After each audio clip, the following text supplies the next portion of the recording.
there's a cathartic thing that happens when you hear other people's struggles who have gone through very similar struggles as you. And so that's what I wanted to do to intro the book, was to kind of lay out the story of like, look, I have not done this well. I do not always do this well. And so these are why I've learned these lessons, not because I crushed it, but because I didn't.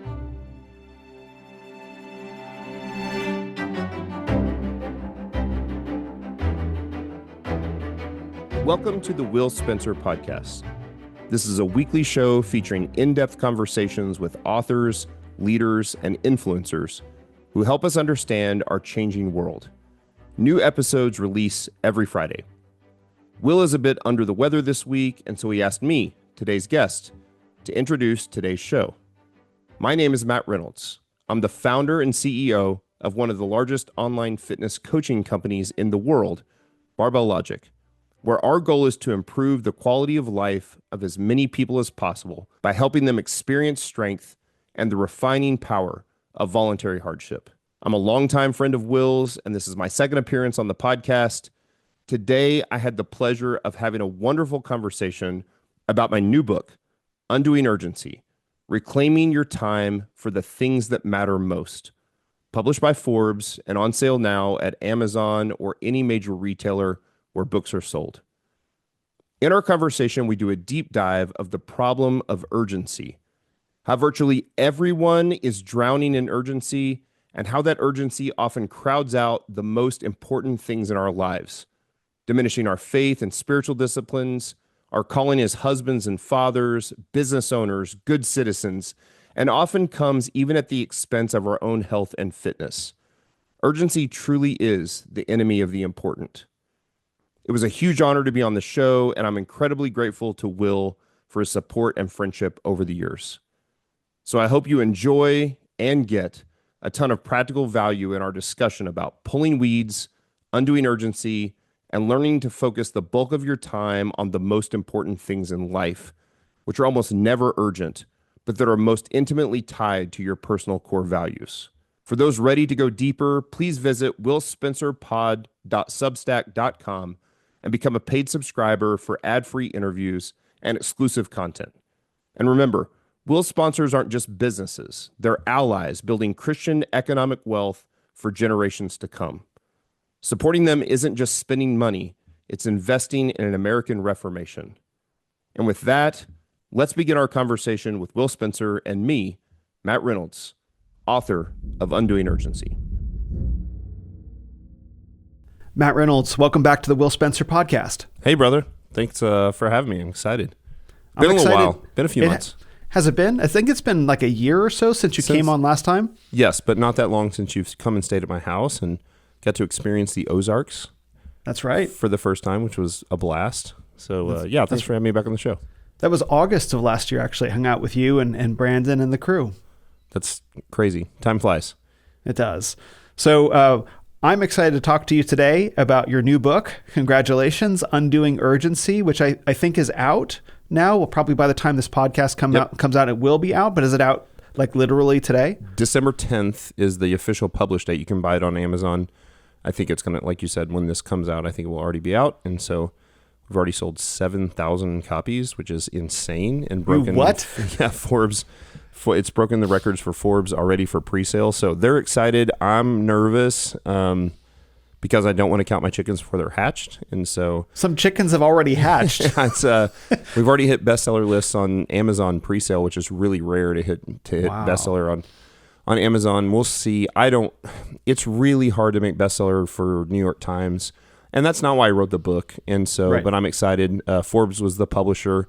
And so it's nice to have a name behind it that can actually kind of push it out there. It'll be in all the Hudson News and places in the airport. And Hudson actually decided, they reviewed it and they want it as a face out book as opposed to just to see the spine of the book. So that'll be, if you see a Hudson News in January or February of 2025, it should be a face out in the airports. I probably will need to do an airport tour.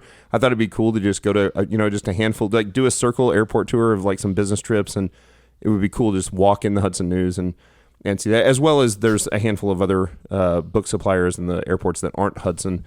And it'll, of course, be on Barnes & Noble and all the other places you can buy books. But Amazon is king at this point. So the goal is that's where the rankings come from, and so that's the goal for sure from a ranking standpoint. But ultimately, I just hope this book is a blessing to others and it changes lives. And I think that I've read a ton of business books, and there are a ton of business books that I've read, and I'm like, that's a good book, but it didn't really change my life.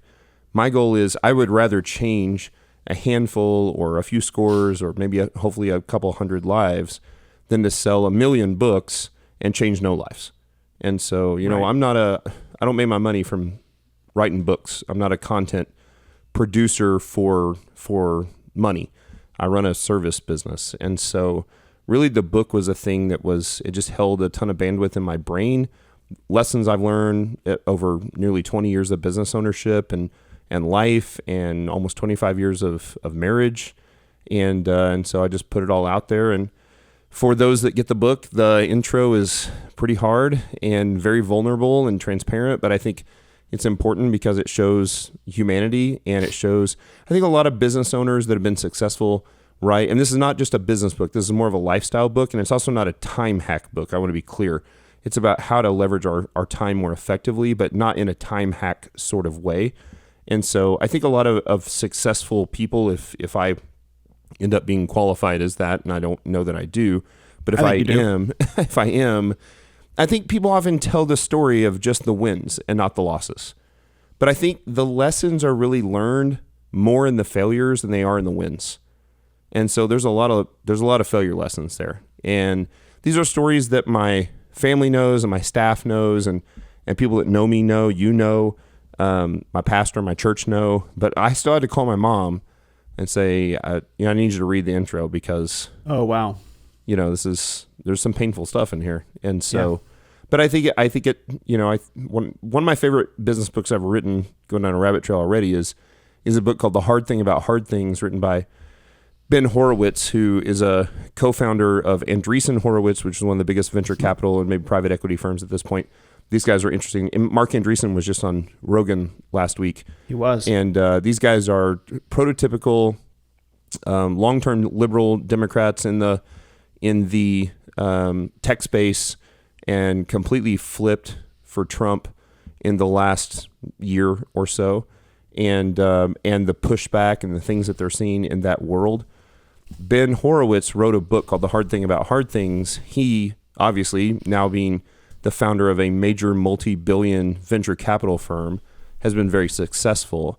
But his whole book is almost no wins and all losses. It's all like, this is how hard it is to build a multi-billion-dollar business in America today, and the things you're going to have to deal with, not because of America's culture, but because this is just how hard business is.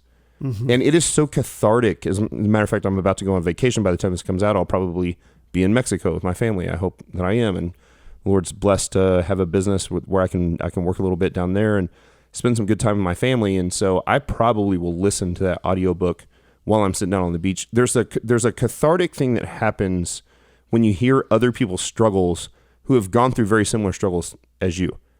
And so that's what I wanted to do to intro the book, was to kind of lay out the story of, like, look, I have not done this well. I do not always do this well. And so these are why I've learned these lessons, not because I crushed it, but because I didn't. So that is an incredible way to start the podcast. And you've given me so many different paths to go down.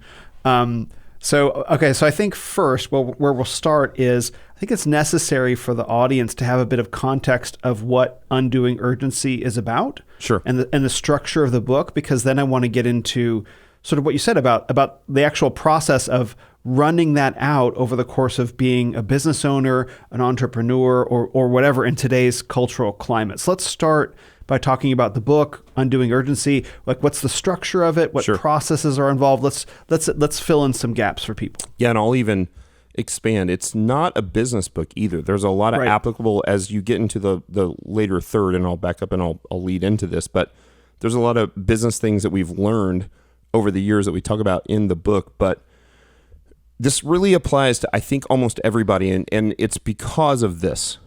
When I was a kid, if someone in the 80s and 90s, and probably same thing for you, if somebody came up to your dad or to my dad and they said, how's it going? How you doing? Same sort of question we asked today. Question hasn't changed. The answer's changed. Question is, how's it going? How you doing? The answer in the 80s or 90s were good. It was just sort of a flippant answer that like, yeah, it's good. Everything, it's good, right? It was sort of a small talk, right? And now it doesn't matter if you ask the business owner, the soccer mom, the church leader, how's it going? The answer is busy. I'm busy. Mm-hmm. Like you hear that way more often. And so the concept of the book is that we are really all drowning, or most of us are drowning in urgency. We have set up our lives surrounded by urgency of things we have to do all the time. And what that urgency does is it crowds out the important things. And so Charles Hummel wrote a book years ago called The Tyranny of the Urgent. He said the urgent is the enemy of the important. And then building off of that, President Eisenhower has this matrix that we can get into if you want to talk about details, where Eisenhower said when he was president, actually at the end of the war as well, he said, I have two types of problems I deal with. The urgent, which are almost never important, and the important problems, which are almost never urgent. Mm-hmm. Which tells me that there is a dichotomy there between the urgent and the important. And I think what we tend to do is get caught up in the urgent, and it crowds out the important. So if you think about the things that are most important in your life, and certainly I would love to get into some of our core values, my core values, your core values, but for most of your listeners, that's going to be, family and faith and health and fitness. And even for me, being a CEO of the company, like the CEO stuff, not the in the trenches stuff in the business. If I'm drowning in the urgency of the day-to-day, what ends up happening is it pulls me from being the husband that I need to be, or the father I need to be, or the leader I need to be, whether that's in church or business. And I want to do things to pull from the urgent, non-important things as much as possible, work on the things as efficiently as possible that are urgent and important, so that I can focus the majority of my time on the things that are most important and often never urgent. It is never urgent to spend time with my family, with my kids, with my wife. It's never urgent to get the workout in today. It's never urgent to do my spiritual disciplines. It's never urgent to do the vision casting for the business. But all of these things are wildly important in my life. If we're not careful, we spend all of our time drowning in the urgency, working in life, in business, in church, not on life, on business, on church. We work in it, not on it. And I don't want to drown in that. And I was telling you before we even started the call, and I kind of stopped, like, let's talk about this during the podcast, is that this is still something that I deal with every day. Like, I have to get up every day and think, okay, what are the important things that I need to accomplish today? And that's a list of one or two or maybe three things. And what are the urgent things that need to get done, but like, it is not 5 years from now, I will not remember that this existed. And that's a list of 25 things. If I'm not careful, I spend all my time doing the 25 urgent, non-important things, or urgent and somewhat important things, and I crowd out the stuff that's the most important in my life. I miss the workout. I miss the spiritual disciplines. I miss the quality time with my family, and for the urgent. So that's really what the book is about. It's about setting core values, understanding your core values, which I love doing a podcast like yours because I think our core values are similar, and most of your listeners are going to be similar to mine. But identifying what those core values are, and then leading a life that is in congruence with those core values. I think if we look at our time, if we look at our calendar, if we do a time audit, we'll often see that the things we're spending our time on are not cohesive with the things that we really think are important. And so ultimately that's what the book is about. So it opens up with a lot of those core value pieces, how to identify that, and then how to set the major goals in your life that to get the stuff done that needs to be done, so that you can open up the time to be the person that you actually want to be, not just today, but to build a legacy of who you want to be when you're, say, 80. I want to be the jacked, wise grandpa that loves Jesus And if I'm not living a life, because the problem is I don't wake up at 80 and get there. 80, it's actually not the goal that is the thing that brings the joy. It's the 60 years before the 80, before I'm 80. It's from 20 to it's from 20 to 80.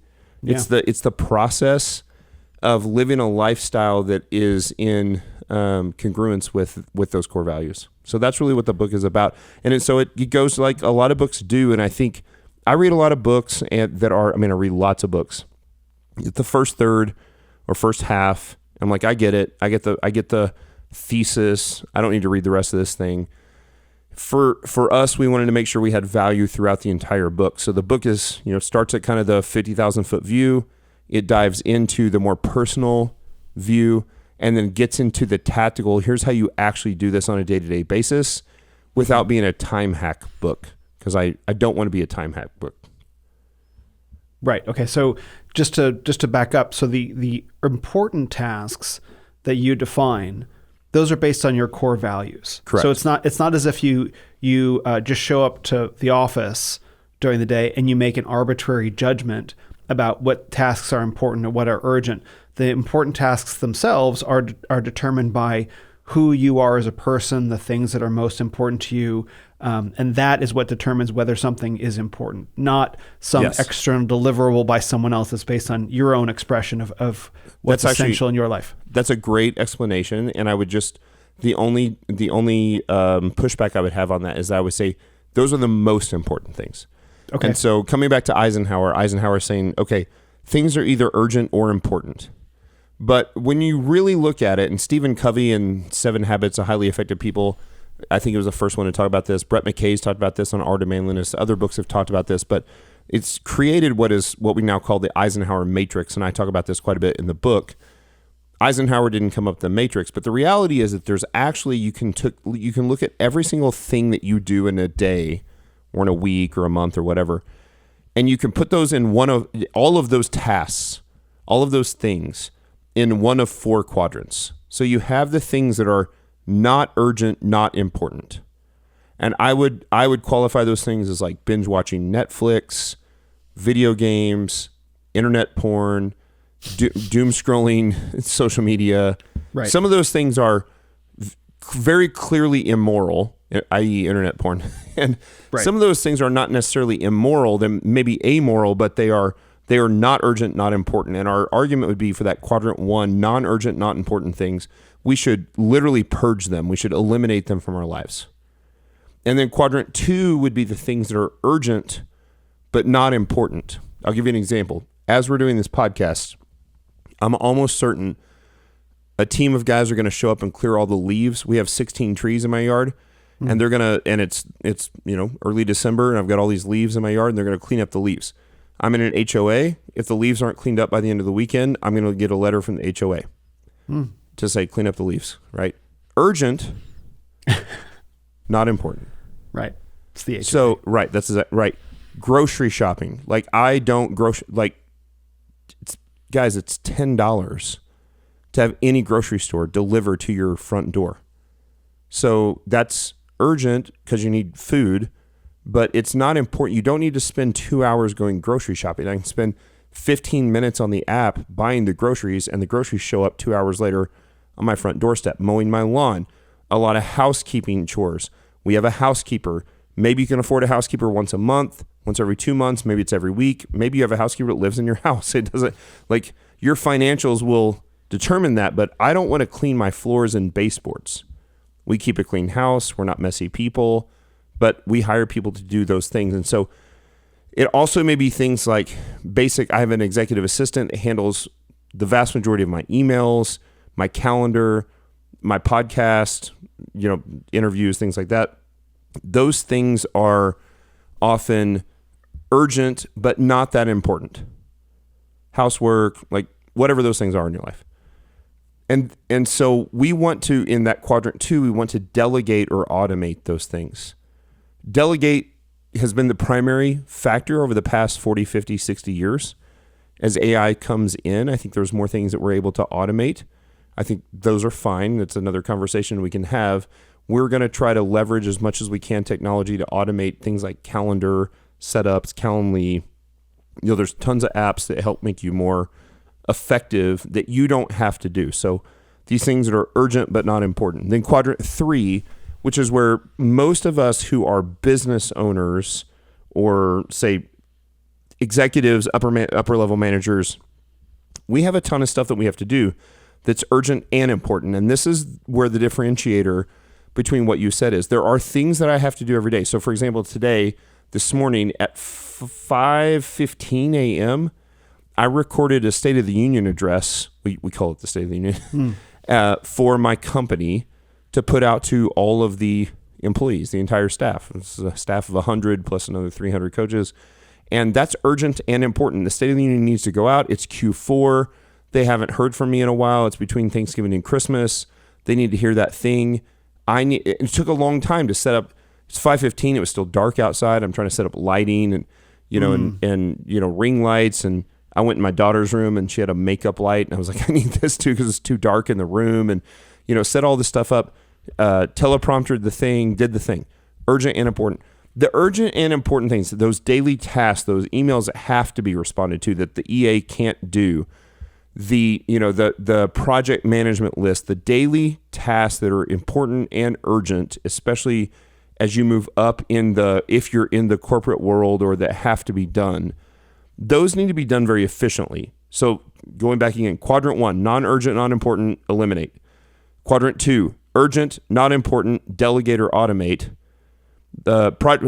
Quadrant 3, urgent and important, we want to do those effectively, efficiently as possible. That means no notifications on the phone, no notifications on the computer, often doing those when other people sleep. For me, that's when people are still sleeping in the morning. It might be for you, it might be late at night.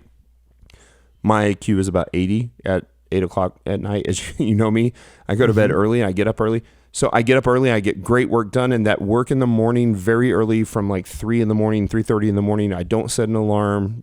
You've stayed with me in my guest room. I just wake up, make coffee, go downstairs, walk the dog. This time of year, it's cold outside, wakes me up a little bit, get a little burr, get a little chill. We'll come in, and I knock out work for 3 or 4 hours before my family wakes up, and I'm doing urgent and important work. Family wakes up, do my workout, and then the key there is if I do that efficiently, it opens up the most time possible for that quadrant 4, which is that's the most important stuff, but is never urgent. It's spending time with my family, with my wife, with my children. It's spiritual disciplines. It's reading my Bible. It's working out. It's health. It's fitness, faith, church. It's those things. Those things are like, it's never urgent to read my Bible. It's never urgent to take my wife on a date, but it's extremely important to me. And if we're not careful, we drown in the urgency and it pushes out the importance. And so I want to instead get rid of the things that are not urgent, not important, delegate the things that are urgent, not important. I want to be as efficient as possible on the things that are urgent and important, which I spend a lot of time doing as a CEO, so that I can free up as much time as possible. This is really a discussion about freedom and versus bondage of your day, of your time, of your schedule, so that I can be free to do the things that are most important to me, that will leave the legacy that I want to leave as the husband and father and Christian and church leader and leader in the business that I want to be. I want to spend the most amount of time doing that thing, and that is the Eisenhower Matrix, and that's really what the book fleshes out long term. Okay, this is great because maybe you can help me answer a personal question that I've been struggling with. So I've noticed for myself that the best time that I have in terms of mental focus, clarity, et cetera, is when I first wake up. Yep. So I've struggled with what I do in that time. What I can do in that time is I can write, which is for me is urgent and important work, like original creative writing, putting my thoughts into some, solid form. Or I heard people say, well, the first thing you should do when you get up is you should read the Bible. Or I've had a trainer, or a doctor, he was actually as Dr. Joe Bova. I don't think that you were on that stream with us, but he said, Yeah, but he said, the best time for men to lift is first thing in the morning when they wake up because their testosterone is at its highest. So those are three different things that I can't all do at the same time. Correct. And if I work out, then I want to eat something first. And so if I eat before I work out, then by the time I get around to doing any work, I don't have a gym in my house. I have to leave. And so it just obliterates that focus time. But it seems like these three important and somewhat urgent things, well, maybe working out isn't quite so urgent, but these things vie for time. So how do you solve that? It sounds like the first thing you do is get up, make coffee, urgent, important work, and then Bible and workout. Okay. So unpack that one. But I don't think that's I don't think that's the only answer, right? Okay. So I think figuring out what will allow you to do this best is the best answer. So if I got up at 7 or 6 a.m. or something like that, I would work out. I would work out first thing. That'd be the first thing I do. Okay. Because I get up at 3, and because I have a home gym, and because if I deadlift at 3:15 in the morning, what? That's a fast track to divorce. That's a joke. My wife. So I can't deadlift downstairs in the gym because I have a home gym at 3:15 in the morning. So what I do is I get up, I make the coffee.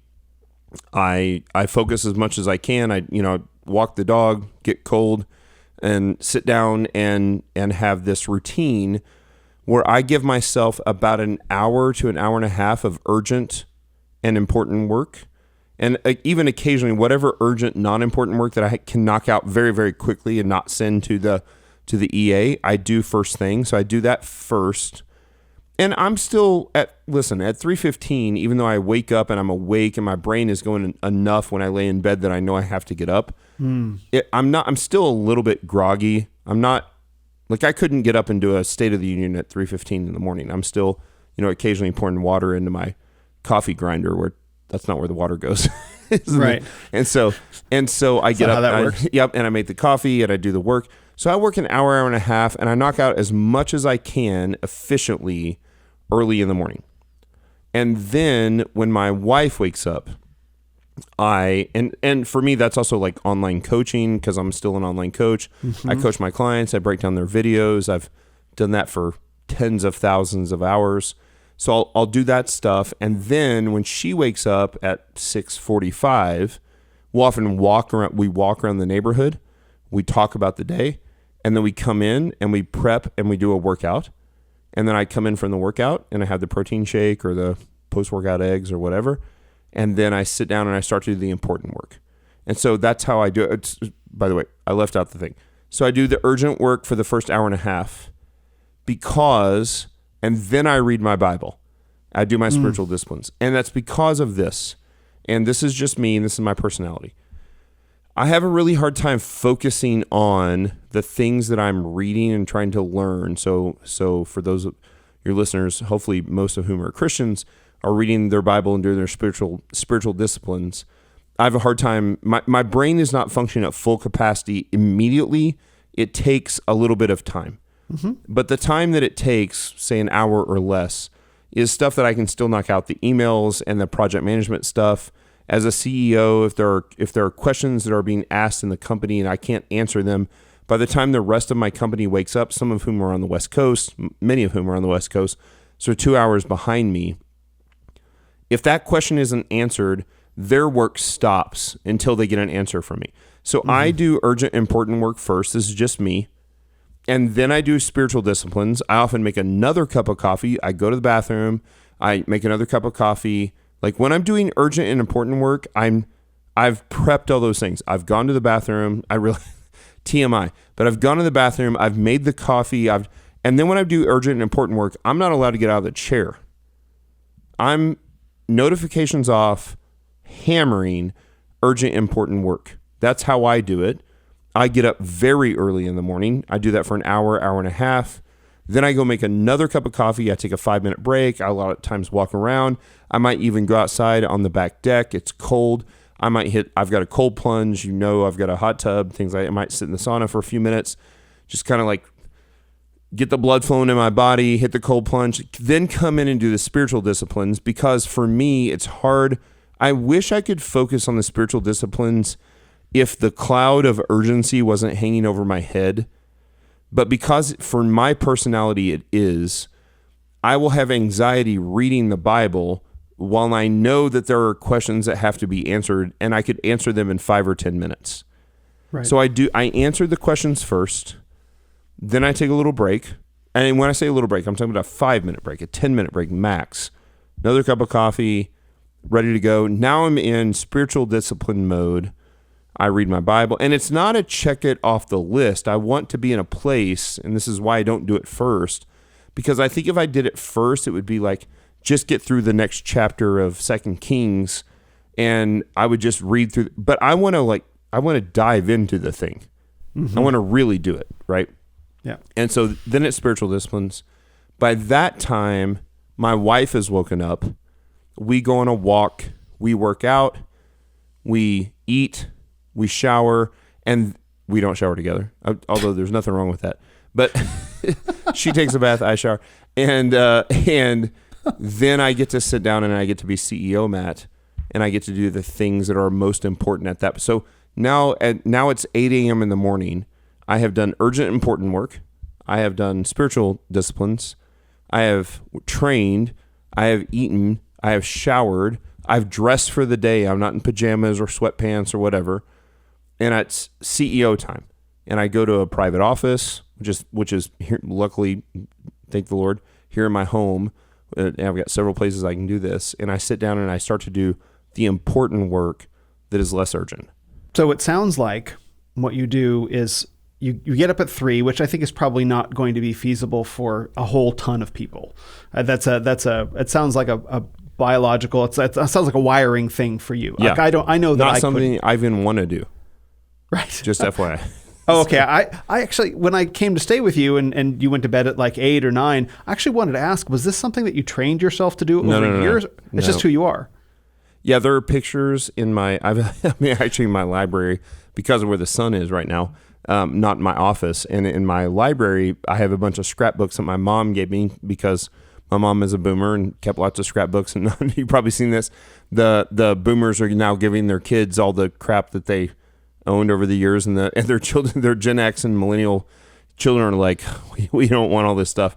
But we walked our kids through a few months ago the scrapbooks, and there's a picture of me sitting crisscross applesauce, you know, cross legs. Okay. You've not heard that term? Never before in my life. Oh, you weren't a kindergarten teacher, Will Spencer. So I was not. Correct. So when you sit on the floor with your legs crossed, kindergarten teachers call that crisscross applesauce. Okay. I don't know why. I didn't invent it. Okay. And my mom and dad always woke up really early too, like 5 a.m. or whatever, somewhere in that ballpark. And in the Midwest, before the very early news comes on, which might be 5:30 a.m. or 6 a.m., in the Midwest, we have a show called Ag Day, like Agricultural Day. And it was an hour or maybe 2-hour show where it was farmers talking about the day's price of pork bellies and corn and, how the rain was and things like that.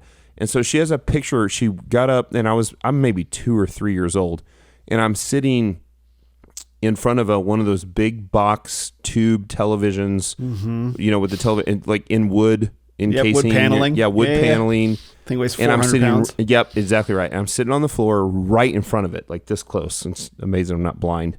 And with the sound way down, and I'm watching Ag Day. But I didn't grow up on a farm. Again, I'm a Baptist preacher's kid. But that was what was on TV in 1982 when you woke up at 4 a.m. and you were 2 or 3 years old. So I would wake up and I would just like turn on Ag Day, and I would sit crisscross applesauce in front of the TV on the floor on the shag carpet and watch this show. And somehow my mom got a picture of this. She's like, "You've always been that way."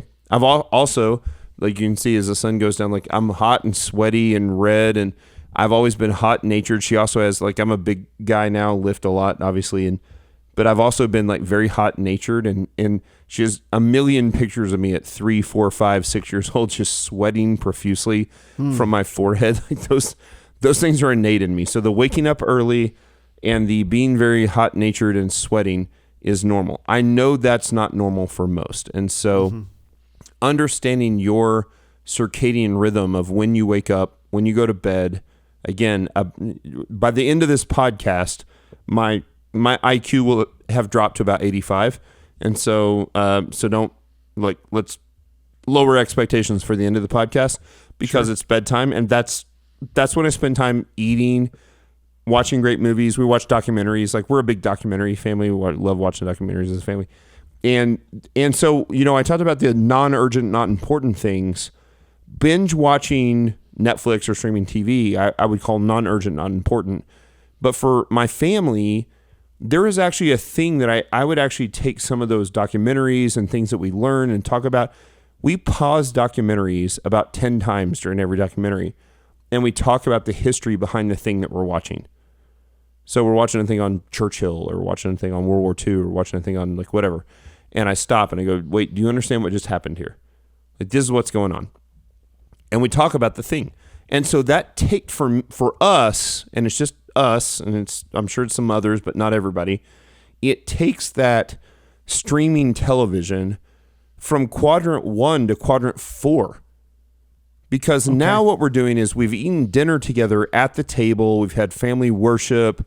We've done the thing. We've decided we're going to watch. I'm watching Chernobyl right now, which one of my daughters and I have watched. My wife and other daughter had not watched. And I was like, this is an excellent historical documentary about what happened in Russia and the Soviet Union in 1986 and the nuclear meltdown. So we're watching this thing, and that is a learning experience for our family that we enjoy. We just never watch more than one episode in any one night. After that, it's board games, it's talking, it's more family worship, it's going to bed, it's doing whatever. We just don't do 4 hours of TV together. Right. And so it's not that I'm saying that. By the way, we've also done family vacation or family Thanksgivings and holidays where we break out the old Nintendo 64 and we all play Mario Kart together. And it's a blast, the four of us doing the thing. So I'm also not saying that video games, I'm not a video game guy. I'm not a video game guy primarily because I'm scared of what it will do to me, because video games are amazing at this point. I'm give me a good World War I or World War II video game and I might get sucked in forever. So I stay away from the thing. But playing Mario Kart for 45 minutes with my family, that takes it from a quadrant 1 to a quadrant 4. This is a blast. We make popcorn, we drink, it's eggnog season. My family loves it. Do you drink eggnog? I have drunk eggnog, yes. Not a fan? I mean, it's not something that I crave. It's not something I crave during the holidays. Yeah. I mean, I grew up not celebrating Christmas, so eggnog was something that I had way later. Yeah. They don't you don't have 8 days of eggnog in the Jewish culture. 8 days of matzo ball soup. That sounds way worse. I would much rather have eggnog. Yeah, so a good matzo ball soup will blow your mind. It is true. I have. Yeah, that is true. I want to be careful in putting judgment on the things outside of the internet porn and the doom scrolling or the binge watching. It's the what I would say the fault or the sin is in the binge. And obviously with porn, immoral, but for things like us, we will often watch a show at night as a family after dinner. We talk about the show, we learn from the show. We're not watching Game of Thrones. We're watching a documentary that has historical evidence that matters, maybe good, maybe bad, and we talk through the thing hey, let me tell you this has been skewed this direction for this reason. And so we do those things. And so that's the way my daily schedule works. But what I want to be careful of in the book, and I was careful in the book, is saying everyone needs to wake up at 3 or 4 in the morning, work in the morning when everyone else is sleeping, doing the urgent and important work, spiritual disciplines, workout, so that by 6 a.m., you've gotten all those things out of the way and it's time to just work on the important things, because I think a lot of people are wired the opposite, and I think that's fine. If you wake up at 6 or 7 or 8 and you have your own system in place and you're most creative at 7 or 8 p.m., and as my IQ is winding down, yours is cranking up, I think that's fine. There's no judgment there. The key is identifying what are the things that are urgent, what are things that are important, focusing on things that are important when they make the most, when they're most effective. That's helpful, because I think not everyone, like I've tried to force myself to get up at 5 and it'll work really well for a couple days. But I find that it's very difficult for me, because I'm a social person, to get to bed at 9. It might be an impossibility for me. It is also an impossibility for me to get to bed at 9 because I'm already sleeping. Exactly. For the opposite reason. Right. Yeah. But I have recognized inside myself that there is benefit in the early morning hours before everyone else is awake. And I think this is why Benjamin Franklin said, because he is the origin of this phrase, early to bed, early to rise, makes a man healthy, wealthy, and wise. And I think that's why he said that, because he recognizes that a man has such a diverse range of responsibilities that extend outside himself, that I've noticed, for me, as soon as I'm aware that the world has started waking up, somewhere around like 9 o'clock, something like that, my whole day changes. And then later in the evening, like for example, after 10 or 11, when I know everyone's sleeping, then I get that focus time back.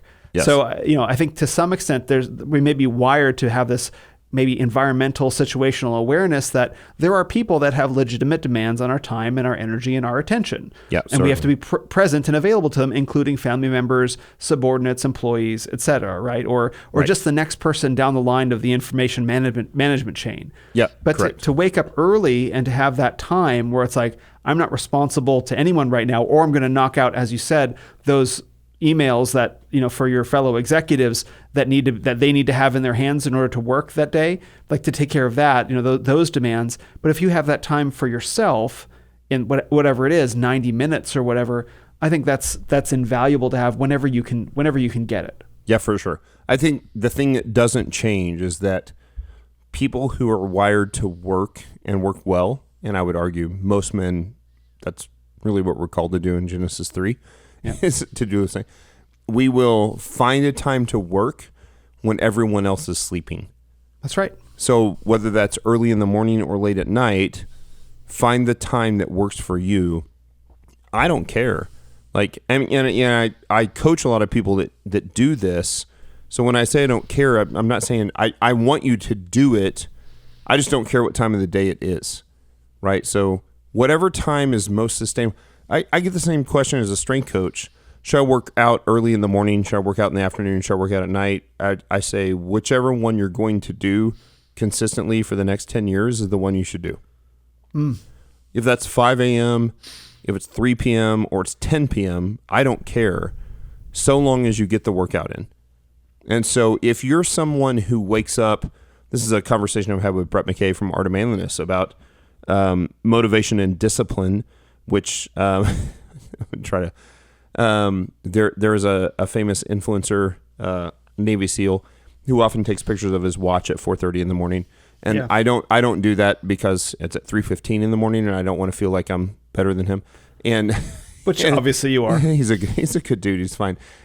But the point there is that for us, I want people just to do the thing that works. And so if training at 5 in the morning works, train at 5 in the morning. If spiritual disciplines at 5 in the morning or 6 in the morning work, do that. If it's 10 in the morning, do that. If it's 3 in the afternoon, do that. And if it's 10 at night, do that. There is zero chance I would comprehend anything I read in the Bible at 10 p.m. We occasionally have a church. I mean, you've been to some of our church stuff, a social event, a dinner that goes to 9 or 10 p.m. And I mean, like, I can't comprehend anything at that point. So for me, it's early in the morning. That's when the comprehension comes. And for me, 3 in the morning, 3:30 in the morning, 4 in the morning, whatever it is, till 7 when my wife and kids wake up, that's my best work of the day. That's the most efficient work of the day. And again, coming back to that quadrant, the urgent and important work is the work that has to be efficient. And let me be clear, quadrant 4 is not about efficiency, right? Family time, husband time, parent time, spiritual discipline time, occasionally workout time could be, but health sort of stuff. That's not about efficiency. That's importance. And so we're trying to make time to do that stuff. So as we get deeper in the book and we talk about the tactical aspects of the game plan of goals, actions, metrics, execution, I'm not applying goals, actions, metrics, execution to how good of a husband I am. Right. The point there is to apply those to the previous 3 or certainly 2 quadrants, so that when I get to the husband time, I'm not like, hey, we got an efficient 45-minute date right now. Like, everybody knows this, right? This is, I actually got asked this on a podcast. I was like, yeah, we don't apply that to the things that are most important. Those tactical things for efficiency occur on the urgent things that actually matter. They're urgent and important, or that are urgent and maybe not as important but have to be done, purging quadrant 1 and still making as much time possible for that quadrant 4. I want to spend as much time possible in the Word. I want to spend as much time possible with my wife, with my children. Nobody looks back and says, I wish I was a more efficient, I worked more as a CEO, as a business owner, as a whatever. And so I do want to be efficient at those things. But the reason I want to be efficient at those things is so I can do the things that actually matter to me, which come back to my core values, which is being a great husband, great father, the legacy I want to leave of the jacked, wise old grandpa that loves Jesus, that goes for generations to come, not just to my children, but to my children's children and to multiple great-grandchildren and great-great-grandchildren that I may never know, and they may not even know my name. But if I set the culture, if I set the values in my family now, the values can be passed down. So while I don't know the names of any of my great-great-grandparents, I know the names of my great-grandparents. I've met them as a child. I have very small memories of them. I know my grandparents well, and they're really the ones who I think helped us. They took on, they accepted and took on Christianity and sort of turned us into a covenant family, I would say. But beyond that, I don't know. And so the reality is how much value has been pushed down from, like, my grandpa was here for Thanksgiving last week, and he's 89, and it's I'll get choked up. This might be the last Thanksgiving we get with him. He's pretty frail.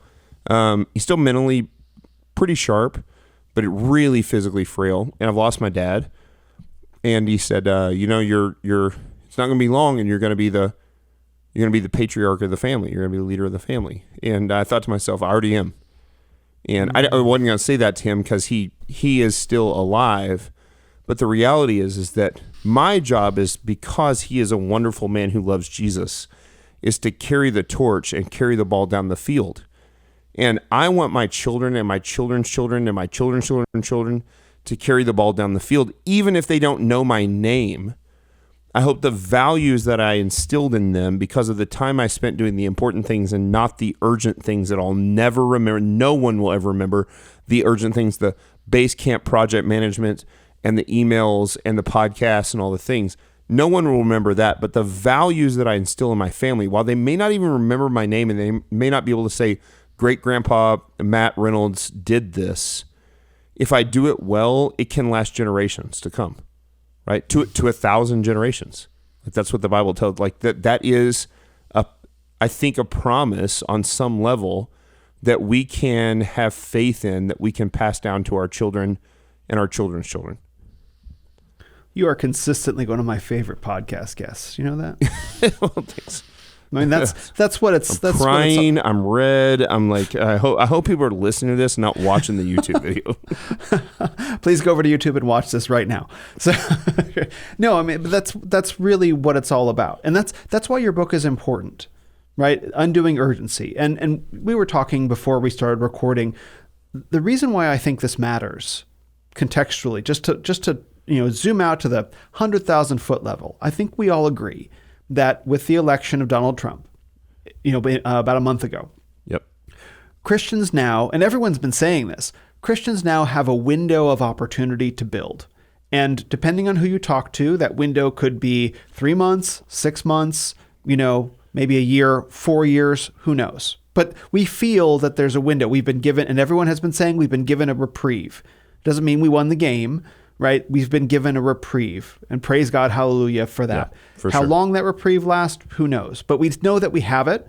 And I've observed for a long time that one thing that Donald Trump did from his 2016 to 2020 presidency that I think is unquestionable. I think there are a lot of questions we could ask, but the one thing that was unquestionable to me at the time was that he had provided air cover for men to build. Whatever else he did, there was air cover for men to build so that when the storms of 2020 came, a lot of men were more anti-fragile than they would have been under a Clinton presidency. A Hillary Clinton presidency in 2016 would have been devastating, right? So because men built from 2016 to 2020, when 2020 came along, it was hard, but a lot of people experienced quite a bit of growth. For example, the guys up in Moscow, right? Cannon, right? Because they had done so much building it beforehand. So now here we are. Run the clock forward an additional 4 years, right? Or 8 years, I suppose, from 2016, where we have another window to build. We have this time. And this time is a very, very precious resource every single day. So how do we go about it in order to build, in order to solidify what we need to solidify, in order to have a long view for what's coming down for our families to come? That is, I think, how Christian men and Christian women who support them should be thinking about this moment. That's why I think this book, Undoing Urgency, is so important to come along right now, because time management is not something many people have learned from their fathers. Sure. It wasn't something that I learned. My dad just worked all the time. I just worked all the time. And you didn't identify the difference between urgent and important and like what was the thing. He just worked. I think that's our dad's generation. They just worked. Yeah, there was like work-life balance. What's that? It's just work, right? And that's great. It was great for me until I was around 18 or 19 years old, right? But it's not a way to live. It's a good way to burn out. It's a good way to, work yourself to death. It can pay off later. So now there's a question of like, well, as a Christian man, I have to balance my daily labors, my daily responsibility, add something onto that includes like, well, how to build for the future, add on health because we're fighting an obesogenic culture, add on spiritual disciplines. And in my case, no family yet, God willing, that's coming soon, but I'm thinking about that as well. And that all has to be managed properly with the right mindset and practices, period. Because it doesn't get done spontaneously, that's good. As I'm sure that you know. Yeah, so I think the first thing we do is we look at the call of men in early Genesis, in Genesis 2 and 3. So one, we're called to work. I would challenge anyone that says that men are not called to work. We're called to work no matter what. Now, the value of that work, let me get in. I'll put a flag in it for a second. We're also called to be fruitful and multiply, take dominion. Like all these things matter. These are all important things. And then what is the work that happens after the fall is that you're going to work the ground all the days of your life. Thorn and thistles are going to grow up. And so the reality is that if we don't work and cut the thorns and thistles, it will choke out the fruit. And so our job, and so this is where the important stuff comes in. And I think if you spend all your time cultivating the ground or planting the seeds, but not cutting out the weeds, pulling the weeds, cutting the thorns, then it's all for naught because the fruit never grows. And so obviously there's what I love about your podcast is I can go into covenant theology with this, but yes, you can. Right. So the reality is that I used to think of covenant theology as what I would call Charlie Brown's Christmas tree. It was like this thin little stalk. And every time you got saved, it was, or not every time, but when you got saved, you became a little branch on this crappy little tree. only that's not the picture that's painted in Scripture. This beautiful, abundant olive tree that grows, and that our job is to cultivate and do the things that create fruit. They will know us by our fruit. They will know us by our work. They will know us by the work that produces fruit.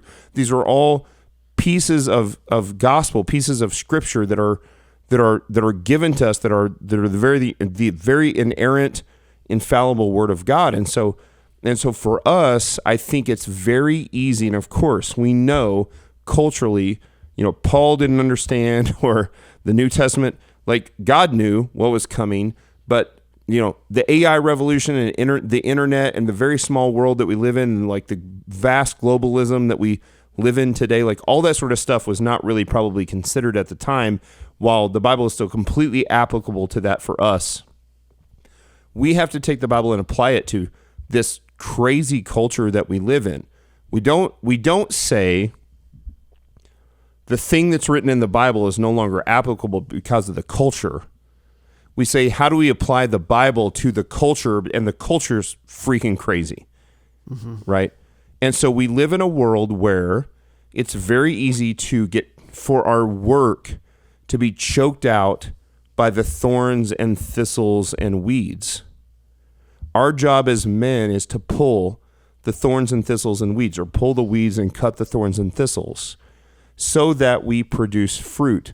And whether that means in the work itself, in the actual work we do for occupation, whether that means in cultivating our family, our homes, our marriages, our children, our churches, these are the things that matter. And the problem with time management in 2024 and the opportunity that we have now in 2024 and beyond for some period of time is that men now have an opportunity to pull a lot of weeds and cut a lot of thorns and reduce the thistles tremendously, right? And this is what is so powerful by, again, like, do I think Donald Trump's a Christian? Probably not. Not, right? No. But God puts leaders in place. And I think about, it's almost still a joke, but I don't think it's going to be a joke in another year. Like the Department of Government Efficiency, the DOGE, with Elon Musk and Vivek. You look at a guy like Elon Musk, you talk about men building things, right? I want government to get out of the way and let guys like that just build. Yeah. But not just him, because he's exceptional. We can look at him and say, yeah, but that guy's got an IQ of 180 and he's like crazy. But like, I want that for all men. I want that for all families. I want that for all churches.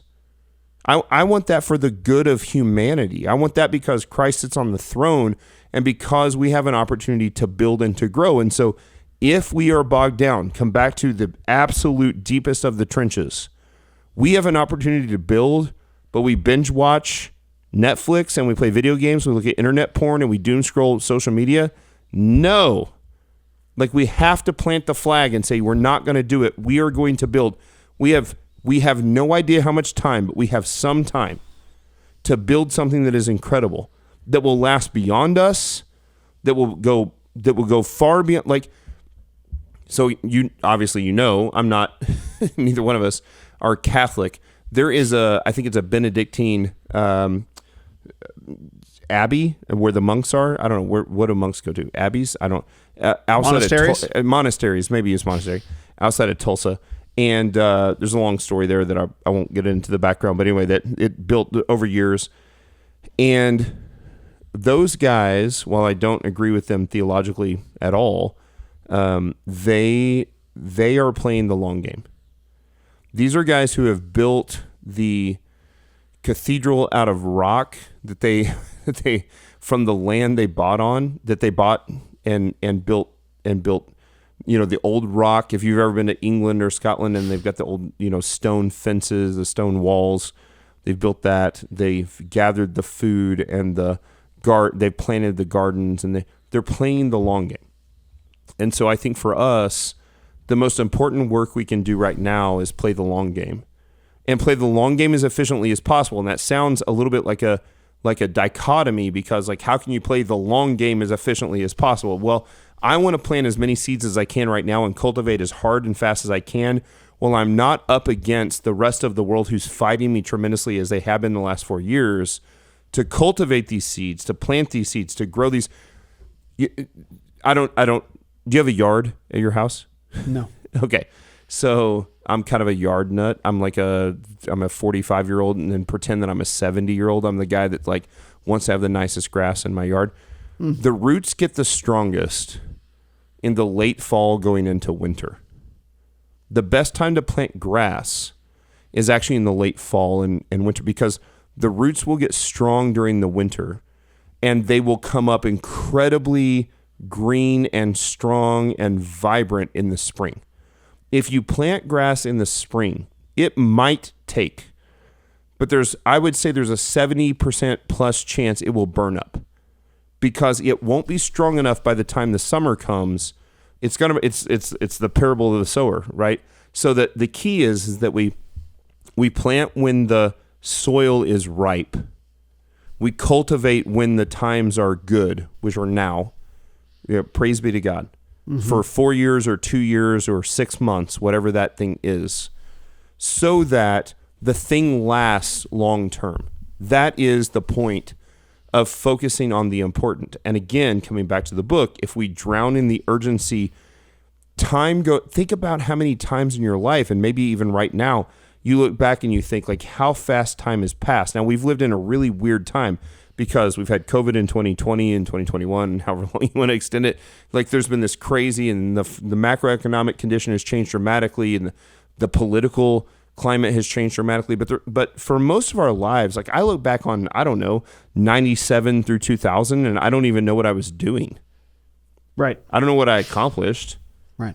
And so we have a time right now where we have to work in a way that is playing the long game, but we do that in as efficient manner as possible so that by the time the enemy rises up again, and it will, the roots are as strong as possible, and we've planted the seeds and cultivated the plants and the tree, the olive tree, the fruit, the things that are as strong as humanly possible to withstand the enemy at that point. Like if we have a time right now where we don't have, hopefully, we don't have enemies spraying DMT and Roundup over our gardens, right? Like that's not DMT. Hopefully you don't have. No, not DMT. What is it? What DDT? Sorry, DMT is a different thing. That's a different thing. Yeah, that's so totally different thing. We don't have the crazy fertilizer. Whatever the thing is, and so you get what I'm saying. I do. So we've got a time where now is a time to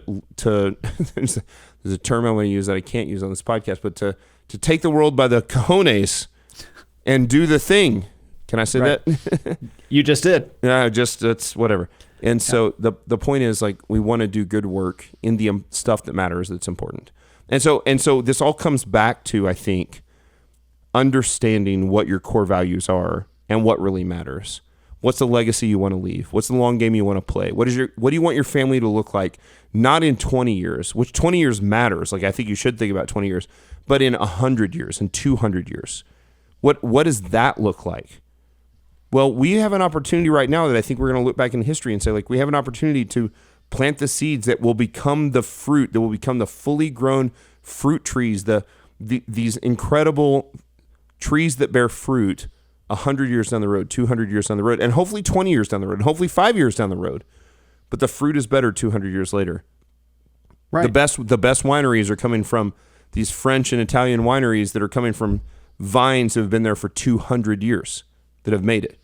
Like you can't create great wine out of a new vine. You can create decent wine out of a relatively new wine, but I want to create a fruit that matters. And so no one will remember Barbell Logic. No one will remember Matt Reynolds, the CEO of the company. They'll remember the guy, hopefully, or even if they don't remember the guy, they'll remember, I hope, the values that I created in the family, in the church, in the community that I live in, that will last for generations to come. Like that's the difference between the influencer mentality, which is like, I want to be popular, I want to be known, versus I want to build something that lasts far beyond me. It's the same thing I think we've talked about in a previous podcast. I couldn't care less if my business doesn't need to be based on Matt Reynolds. My business needs to be strong and healthy outside of me. And so, and my family at some point will have to be strong outside of me because I'll be dead. So I get to use my time wisely to focus on the things that are important, to plant the seeds, to cultivate the plants, to build the trees, to do the things that will last for generations beyond, far beyond my lifetime. Like that's what we're trying to do. And we believe that is true because Jesus sits on the throne and is king right now. And he is, by his grace, has given us the ability to have a time that we believe is a time of peace where men can cultivate and grow and build. So I want, my desire is for everyone else to get out of the way. and let men build. That's great. I mean, I love what you said there about the influencer mentality versus the builder mentality, right? What are you going, because I remember when I came to visit you guys, you gave me the book, The E-Myth Revisited. Mm-hmm. I have that on my shelf outside. So, and one of the things that I think is relevant about that classic business book to now is that there's a difference between, all of the business practices are contained within you as an individual versus have they been externalized so that someone else can do them, and then something begins growing organically as a result of that, right? So then you've built something that lasts for the generations, even if you don't. It still runs. And I think that's a vital mindset, because I do believe that it's very easy today to sneak in the idea that we're going to live forever. And I don't mean that anyone actually consciously thinks they're going to live forever, but to live without an awareness of our eventual death. And as a result of that, we don't think what happens after us, because there is no after us. But if we think as men in terms of, well, there will be an after me, what will live on after me? I think that is a way to think about things that can feed into the notion of okay, if there will be something after me and I want something to continue on that isn't necessarily just my name, but my influence, right? In terms of what I've created, what does that mean for me today, right now, this morning, as I just got out of bed? Yeah. Right? You realize first, it's not about you. Right. And I think that's a really important understanding, is to say it's just not about me. And then two, I think you see the dichotomy. We've talked about this, I think, on the previous podcast as well, of a hopeful or post-mill eschatology versus several generations, a couple hundred years of generations who thought, a couple hundred years of people who thought Jesus is coming back right now today. I don't think they played the long game, because I think so many people thought that they were the last generation. Yeah. Now we may be the last generation, but I don't think we are. Right. And so I don't know if Christ is going to return 100 years from now, or 1,000 years from now, or 10,000 years from now. So, but I don't think he's going to return in my lifetime. It'd be great if he does. Yeah. Lord, come quickly, please. But if he doesn't, then I'm playing the long game, because Christ sits on the throne. We've been called to go and make disciples, teaching them, discipling them, baptizing them, and teaching them everything that he taught us, right? That's the point. That's the key. That's the long game that we're playing. And so that starts with our family. I want to create that covenant household that lives hundreds of years beyond me. Maybe the best thing you could do as a man is create a culture and a value system and a covenant familyhood, and potentially even a covenant community, covenant business, maybe not covenant business, but the value system is still attached to the business, that lasts so far beyond you that they don't even remember your name, but the values still live on. And the values are not, this is again something I can't say on most podcasts, the values are not my values. Right. The values are the gospel. That's the point.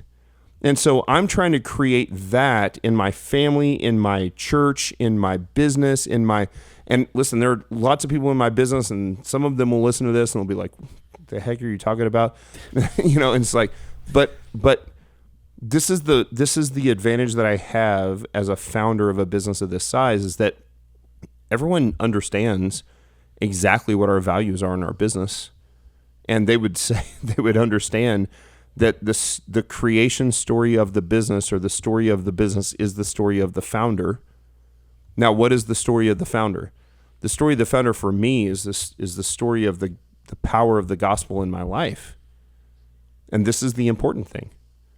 And so when I'm caught up in the urgent, I'm caught up in the thing that's not the story of the gospel and the way it's changed my life, the way it's changed my business, the way it's changed my marriage, the way it's changed my children, the way it's changed my church. Man, our church, again, you came down here, our church has doubled in size in the last 4 weeks. He was in your living room when I was down there. It was in my living room, and we bought a building. It's doubled in size. And I haven't had conversations about this, but I just can imagine there are original members in our church, most likely, or early members in our church, who are terrified about the fact that it's doubled in size. Oh, sure. That because it just naturally has to, on some level, change the culture. There's lots of people to deal with. Like, there's new problems. Like, what do they believe? Like, all those sorts of things. But again, like, what are we doing this for? Or was the goal 50 years from now to be 25 people in a living room? Like, and let me be clear, the goal is not to be a mega church either. Sure. Yeah, there's right. The goal is to change stages between there. That's right. The goal is to change as many people as possible in the power of the gospel, and to do and to literally carry out the Great Commission. And when we get to a point that we're big enough to make more churches, like that's part of the goal. And so I think if you push back against that, I would challenge it, because like that's what we're called to do. And that's what I'm called to do as a husband, not make new churches, but to create that value stream that comes from the gospel of the power that's changed. This is what's so beautiful to me about people. You actually, honestly, like you are a great story of this, that are probably, I think you've talked about this enough, the first true like covenant Christian member of your family.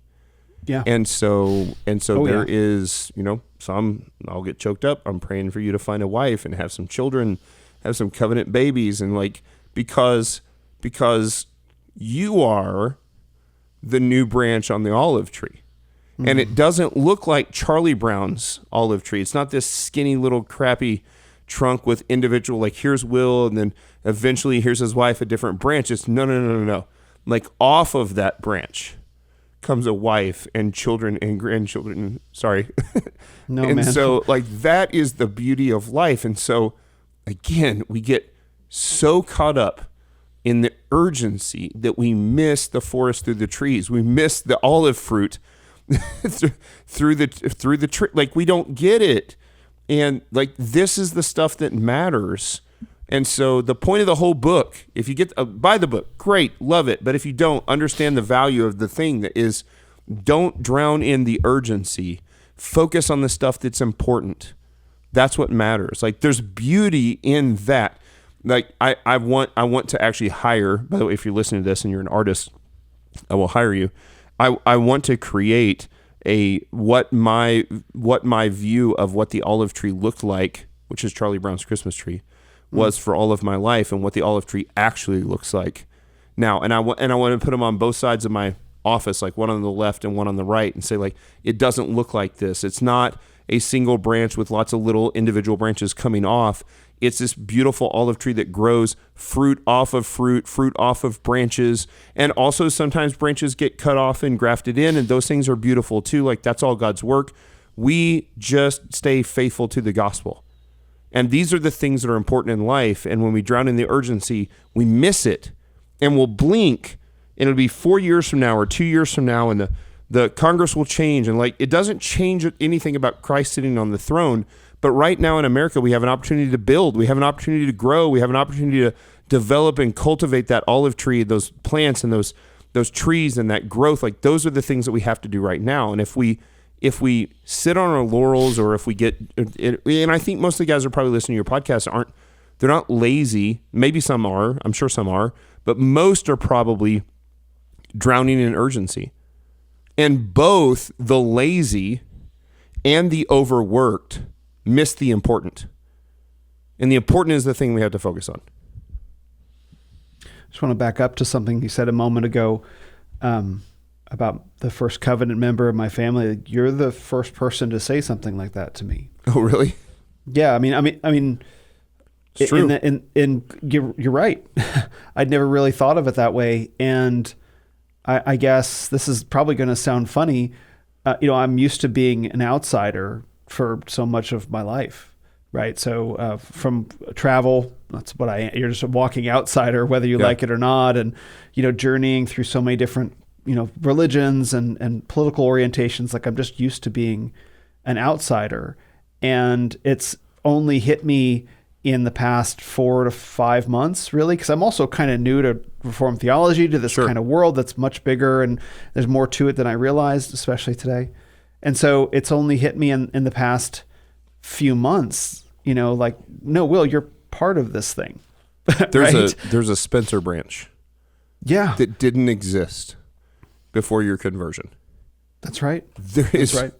Is there anything more beautiful than that? No. That's incredible, right? And so you are the branch of the Spencer family, and now and I think that's why you feel the weight of creating more fruit, having more family, leading the family that you currently have to Christ, finding a godly wife and having children. Like that's why you feel the weight of that. Yeah. Is because and it's not, and by the way, it's not to put humanistic pressure on you at all. It's just like, I think you get the gravity of it. Like it's, if everybody in their conversion is their own branch, then their own branch is nothing special. Right. But if you're the first branch of a family and you build a thing, like when I wrote when I signed the book to my grandpa a couple days ago on Thanksgiving, I mean, I couldn't even, there's no way I could read it on here because I would get so choked up. He and my grandma were the first Christians in my family.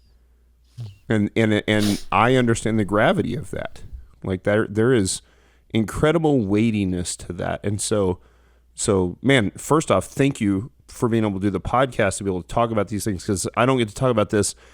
Most podcasts I'm going on business podcasts and lifestyle podcasts and someone, but to be able to have the freedom to talk through those things, like there is, when we talk about the important things, and you can read it in the book, it's not, I don't gloss over it. It's pretty evident, while at the same time not shoving it down every reader's throat. It's still being published by a mass publisher. Right. Understanding that is the most important thing. Understanding like our role that we play in building into Christendom, in building into our families and our church and our community, and not because God needs us, but because He delights in it.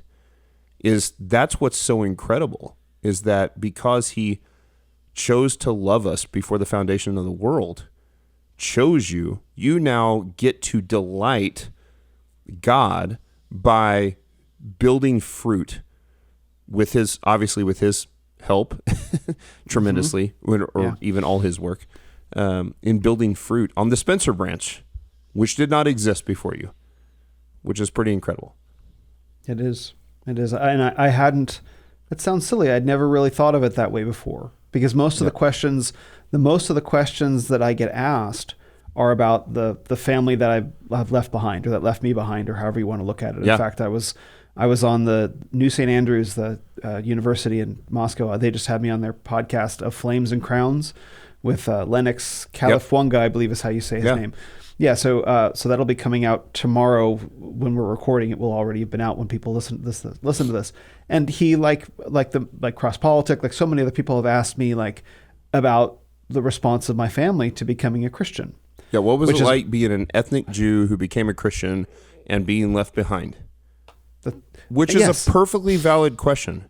It is. But I would argue a much more important question is, what's it like being the first branch on the olive tree for your family? And what sort of weight do you bear to build the fruit off of that thing? God, I hope people don't watch this on YouTube and watch me cry and turn red. Can you guys just, if you are watching it, can you just listen to it, please? Not watch it. I might just clip this out and post it on Twitter. Well, no. It's so, there's so much weight in it, man. Yeah. And I hope Sunday when you take communion, which we take every Sunday, that you feel the weight of it, because the gloriousness of it is it had nothing to do with anything you did. Yep. This is the goodness of the gospel, that it's everything that Jesus did to do that. To well, here's what's wild. Here's another wild thing that maybe nobody's ever told you. Your family got cut off the olive tree. Yes. And then you got personally grafted back in. Yeah. That's wild. That's wild. Yes, it is. Yes. I remember I read Romans. There is gravity to that. Oh, I remember when I read Romans 9, 10, and 11 the first time. I'm like, oh, well, there it is. I'm out and I'm in. Yes. That I have thought about. Yeah. I have. But I mean, how let that land in me has been a big challenge. Like I think I acknowledge it. I'm consciously aware of it, but the emotional, what you're talking about, the emotional weight, the emotional gravity of it, perhaps I've never quite let it hit me before, or maybe because I've been looking back at what I've left behind, I haven't yet fully turned to acknowledge what it is I've been grafted into. Yeah. So that, and which is natural, right? Which is natural. There's a grief process. Yeah. But yeah, I do feel the weight of that, and I do believe, as Doug Wilson talks about, the Deuteronomic blessings for faithfulness. I've read those passages and have them all marked up in my Bible, I'm doing it. Yeah. Right. Well, I mean, like this time 2 years ago, like if I were to go back and look at who was my guest on my podcast in November 2022, I off the top of my head, I don't know. But I know I'd had Doug Wilson on at least once by then.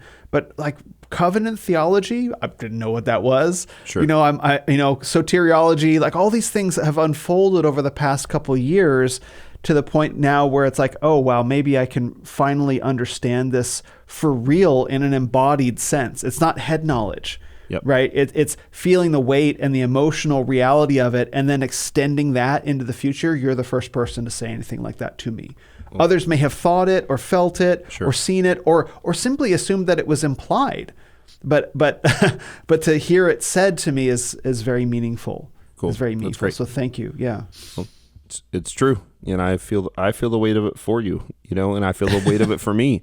Like I've got 2 daughters who, one of whom has a serious boyfriend, and you think about, again, like your olive branch, which is a branch with essentially one olive, let's say, on it, one piece of fruit, and your goal is to like get that thing to branch out and produce lots of fruit. Obviously through the work of and power of Jesus Christ. Same thing for me. Like you have to recognize that you don't have total control over that thing, and you stay faithful to it. And I get worried about like who my daughters are going to marry, and if they're, are they going to give me lots of grandkids and covenant grandchildren and all those sorts of things.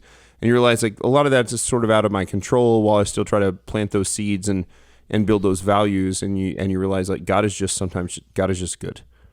Yeah. And God has been good to you. And it's really an amazing story that you don't have to be this thing that is a spindly little crappy branch on the Charlie Brown Christmas tree, but that you get to be part of this incredible, voluminous, fruitful olive tree as part of the family of Jesus Christ, of Christians, which is really, really cool. Man, I wish I could give you a hug right now. So I'm glad we got through. So here's what I would challenge to your listeners. Here's my sales pitch, because I would love to hear how much of that comes through in the book. So for those of you who are listening to this, I run a company that's a service company. We do fine. It's not about selling the books. I couldn't buy the book. Get the cheap, but find it on sale. Get it. I don't care. Go get it at the library. Get a used copy, whatever. It doesn't matter to me, right? I think the Kindle and the Audible, like all those things are going to be on sale. Like whatever, get a sale. Yeah. It's not. But I would love to hear from your listeners, and I'm super easy to find. Matt Reynolds, Barbell Logic. My email is easy. It's all over the place. You can find my email. If you spend 30 seconds and you can't find my email, your IQ is too low to send me an email. But if you read the book and you listen to Will's podcast, if you listen to this podcast, I want to know if you feel that thread in the book, because I've tried to write a book that is not a overtly in-your-face Christian gospel-centered book that has these threads that run through it that I can be very proud of, that I can pass down to my families, and these values are still stand. And for people who know me, I want those things to be. And look, I'm very open about being a Christian, and these are my core values in the book. I say those things, but I'm not talking about olive trees and olive branches. But like, I think if you listen to this podcast, I would love to hear. If you buy the book and read the book, I would love to hear from you. Reach out to me by email. I promise you, I will read the email and I will respond personally. My EA will not respond to your email. Like, do you see that thread, that ribbon that binds this all together, of like what he's really trying to tell you guys is that the gospel of Jesus Christ is the thing that's most important.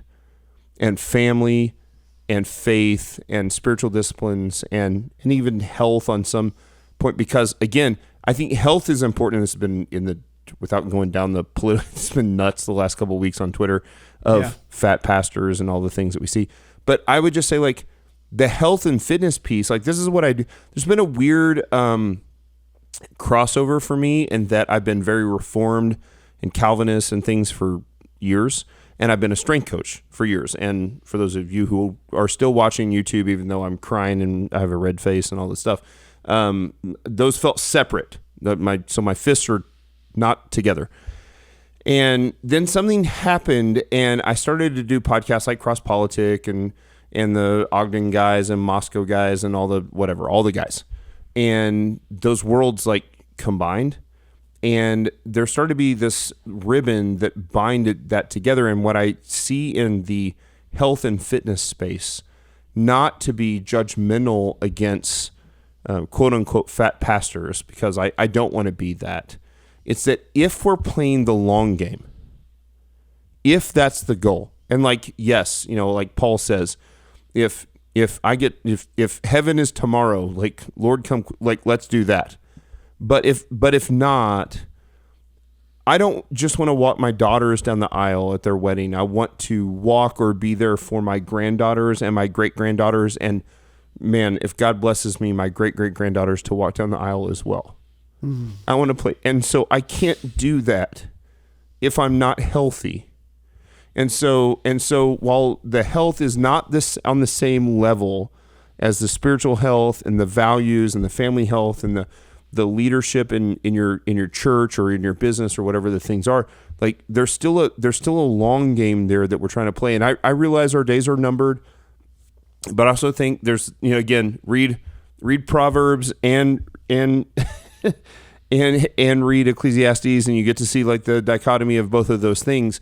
I still think that Proverbs is pretty clear that God, the tendency is for God to bless those with a long life, with those who work and take care of their bodies and do the things like and we're not guaranteed it, right? Like, you can do the thing, you can die at 25, but I want to not do the things that will kill me at 50.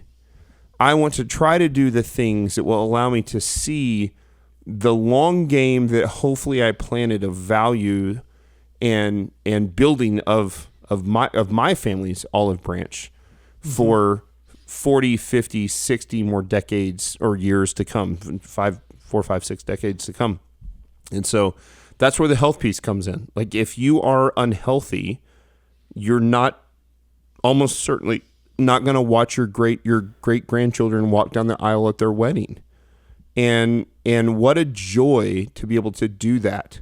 If you're able to, if the Lord spares you and you're able to be healthy through that. So that's where the health stuff comes in. And I think that's where there's importance there. So certainly for me, my being a Christian first and a Christian leader, both in my church and my business, in my home, in my family, in my spheres of influence and sovereignty with my family, with my wife, with my children, like, that's number one for me. But I would I have eternity to enjoy Jesus. And so I would love to see, if the Lord blesses me and he tarries, to be able to see another 4, 5, 6 decades of what the Reynolds family looks like from now. Unless it goes bad, and then God can kill me anytime he wants to. He can do that anyway. yeah, it's true. And so I think that's where the health part, and I think that's why I put that in the important piece. I would certainly put it as a whatever 1B or something below those other things.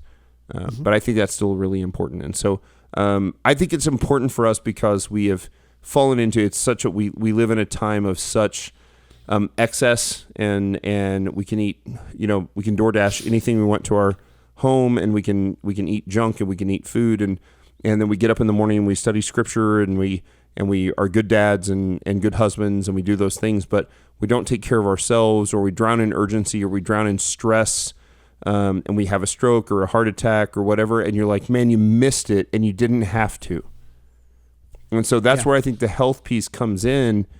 I just at this point, man, I've been a professional strongman and a professional power lifter, and I just don't care about how much weight I lift. Like, I still love to lift heavy. It's still super fun.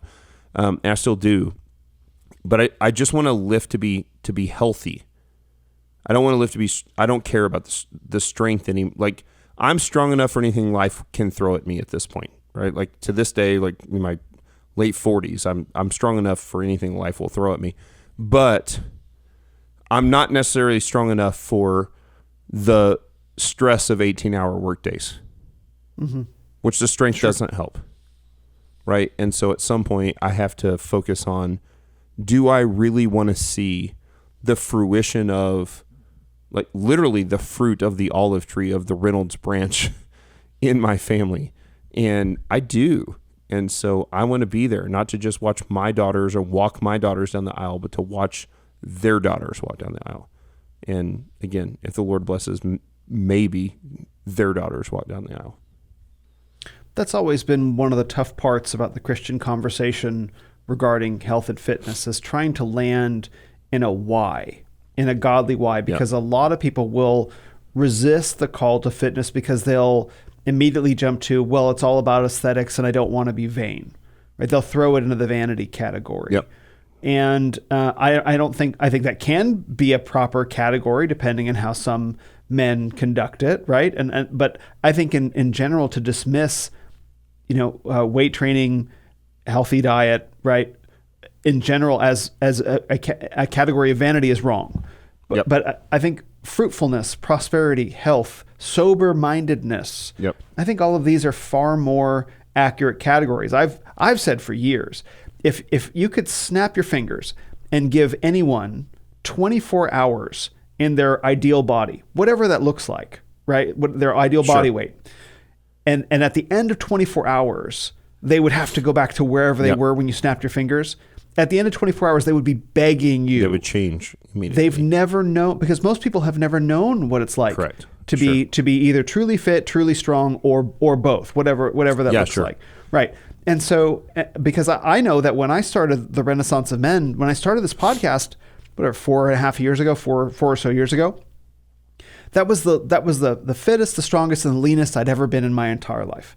I had unlocked a whole new level of energy, of clarity of mind, of motivation, etc. And so naturally, a lot of fruit came out of that, and that's stuck with me. And so I often challenge people to say, like, how would you perform in your everyday life? How would you feel if you had just checked that off your to-do list? That doesn't mean 8% body fat up on stage at a bodybuilding which is actually not typically healthy.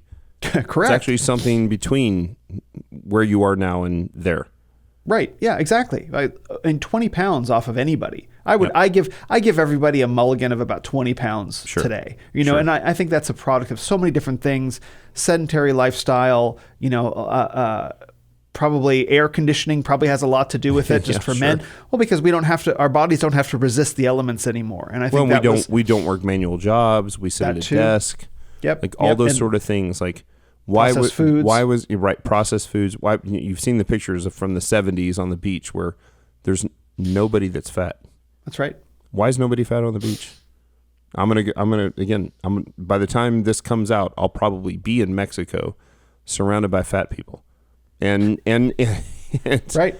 And I struggle with the same thing. Like, it's there is this thing that when I am overwhelmed with urgency, one of the first things to go for me is the food and the alcohol and the training and and so those things you follow that, and the next thing you know, you're like, wow, I've put on 25 pounds and I'm less healthy than I was. And so my body weight has fluctuated tremendously. I would just say that for me and for our business, and again, this is not a pitch for the business, but it really is. You laugh.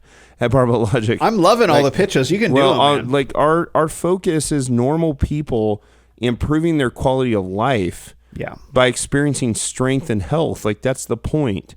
It's not about 22-year-old kids who take pictures of their abs and post it on Instagram. That's just not who we train. And I'm not going to say that every kid that does that is in sin or whatever. I think that aesthetics, everyone wants to look better. I don't think there's anything wrong with that. But I think aesthetics are a byproduct of performance improvement and quality of life improvement. If you improve your performance and quality of life, strength, health, etc., the aesthetics will improve. You'll feel better about yourself aesthetically, but more importantly, you'll be healthier, stronger, perform better, quality of life will be better. I want my quality of life to go up year after year after year. And here I am in the mid-40s. Hit a peak, around 50, 55, and hold until I'm 90, 100, whatever, and then die. And that's okay. Bang. There's nothing, because what most people do are the opposite. They hit their peak at 19, 20, 25, and they slowly decline into this, they osteoporosis and osteopenia, and they lose all this muscle and lose all this bone density, and they get so frail that they have to go into it. I don't ever want to go to a nursing home, and so I want to maintain quality of life, and then just the Lord take me. That's right. Okay. So that's right. Yeah, no, I think that's a good way of thinking about it, because I think a lot of our culture is also in terms of short-term thinking. I'm going to live forever, right? Me-centric, individualistic, and then also heavily youth-centric. Yep. It's a strange phenomenon. I see people all the time on Twitter like, "Oh, I'm 30 now. It's so over." Like, what? Right? I believe firmly, I've said this to countless people, a man does not truly become useful until he's 35. Yeah. He doesn't. And I would say his peak is 35 to 45 or 35 to late 40s. And then I think you can maintain that lifestyle for probably another 2 decades. I mean, we've had tons of clients that, man, we have guys that are 65 years old that deadlift over 400 pounds. That's incredible. That's plenty strong for anything life throws at them. That's right. Right. But not only are they strong, and I say that maybe and they're not 300 pounds, right? They're 185. Exactly. And they're strong, and they're healthy, and they're lean, and they're, we do their blood markers, and their metrics are strong. And so I think those things are important because, and so I'll be careful the way I say this because of the things I've seen even on X this week. I want to stop calling it Twitter because it's X now because that's true. Right. It's earned X. The right to be X after helping Trump win the election. It's earned the right to be X. But because of the arguments that I often see with this thing, I would love, if you are listening to this and you are a pastor or a church leader who's struggling with this, again, please reach out to me. I will not try to sell you something. That's not the goal.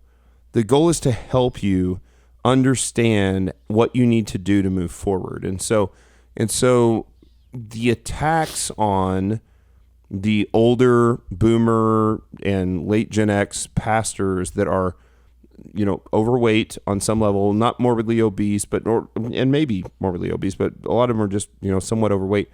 I think that there is a simple, hard, effective solution to those things. It doesn't take 6 days a week, 2 hours a day.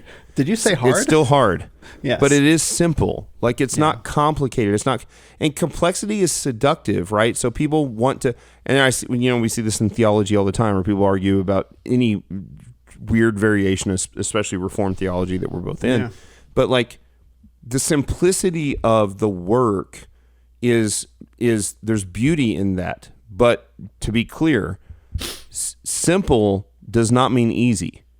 That's right. Simple plus hard equals effective. And so if you're listening to this and you're like, I'm the guy you're talking about, I'm the 45 or 55 or 65-year-old pastor or church leader or deacon or whatever, or just dad, and I have to get this under control, again, reach out to me. Shoot me an email. I'm not going to try to sell you something. One, I don't even have space on my roster to take you, but I will definitely give you help, and I will help you because I want you, if you're 45, 55, 65, in the same way that I want me to be able to see multiple generations of your family watch the fruit grow that you spent your life planting. I don't want to be the farmer that plants the seeds and has this little seedling and then dies and never gets to see it. And I know you get to probably see it from heaven and all this, but I want to hug my grandkids as they cultivate the same plants, as they cultivate the tree, as they cultivate the fruit. Like those are the things. And that's why health matters. It's not so you can deadlift 400 pounds, which is cool, but like that's not number one. Number one is quality of life improvement and health and those sort of things. And so I in the book, I qualify that as one of the important things to me. Now, again, I think it should be probably important to most, just like I think if you have family should be. There's other things like, being a CEO of a company is not going to be important to some people, or, potentially Christianity is not going to be super important to some people, like religion, whatever is not, that read the book. Should be, again, yeah, thank you. But that's okay. Like there's also a thing that we've seen as we train people at Barbell Logic that happens, that when people take personal responsibility for their health and their strength and their performance, it is often the first step in a movement in the right direction. And by right, I mean right. in the right, and so they correct direction. But also right direction. Yes, and facts. so it gets them out of victimhood mentality. It gets them out of, I was raised with a bad parents in a bad situation with a bad hand of cards. Like, okay, in the 5th grade, I'm okay with you using that example, but at 41, I'm not. Like at some point you have to take responsibility for like everybody, like genetics, socioeconomic status, family upbringing, background, whatever that is. At some point you just have to be like, I'm a grown up and I have to take responsibility for my own actions. Right. It's amazing what putting a bar on your back and squatting does for people that have never done that, who've played the victim mentality their entire life.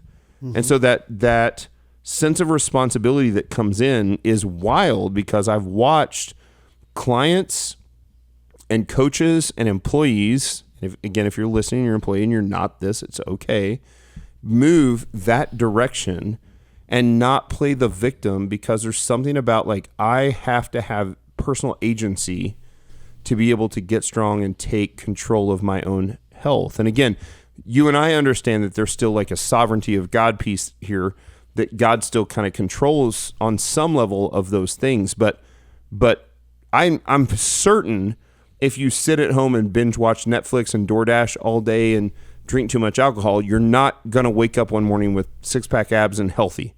Pretty sure that's not how that works. And so you still got to put in the work. And so, yeah, it's an important thing too. Not as important as the legacy and the virtue and the values and the family and the olive tree and all the stuff that we talked about, but still pretty important, because I think it just dramatically improves your chances to see the fruition of that labor. And I think seeing the fruition of the labor is wonderful. But I still think the process of the labor is actually where the joy occurs. The fruition's amazing. Like, right, seeing the fruition is great. Or, like the concept of Michael Jordan winning championships was wonderful for him. But 3 days later, he just looked to the next championship. Yeah. Kobe Bryant looked at work and just said, like, there's value in the work. I'm going to enjoy the championship, but I'm going to enjoy the work more. And so I think for us, we have to have the same attitude. Like, there's just right now, there's a time in 2024 going into 2025 where we have an opportunity to enjoy the work that is important, that God has entrusted us to build our families, build our communities, build our churches, build our businesses, build our homes, build our bodies in a way that God can give fruition to. He can bless, he can make better. He doesn't have to. He's not guaranteed. We're not prosperity gospel people. But at the same time, I think that we're still, whether he does or not, right? It's Shadrach, Meshach, and Abednego, right? Like, we know our God can bless us this way or can deliver us. We believe he will, but even if he doesn't, 1, we will be faithful and choose rightly, and 2, he is still faithful and he is still God and he is still sovereign, no matter what. So, but our job is still to do the work and then let God build the fruit. Our job's not to make the fruit. Our job's we're called to the work. Amen. This is great. I'm grateful that you're on the podcast so we can talk about this stuff, because I don't get to talk about this stuff because all these things do fit together. They fit together in a very important way that I don't hear a lot of people synthesizing.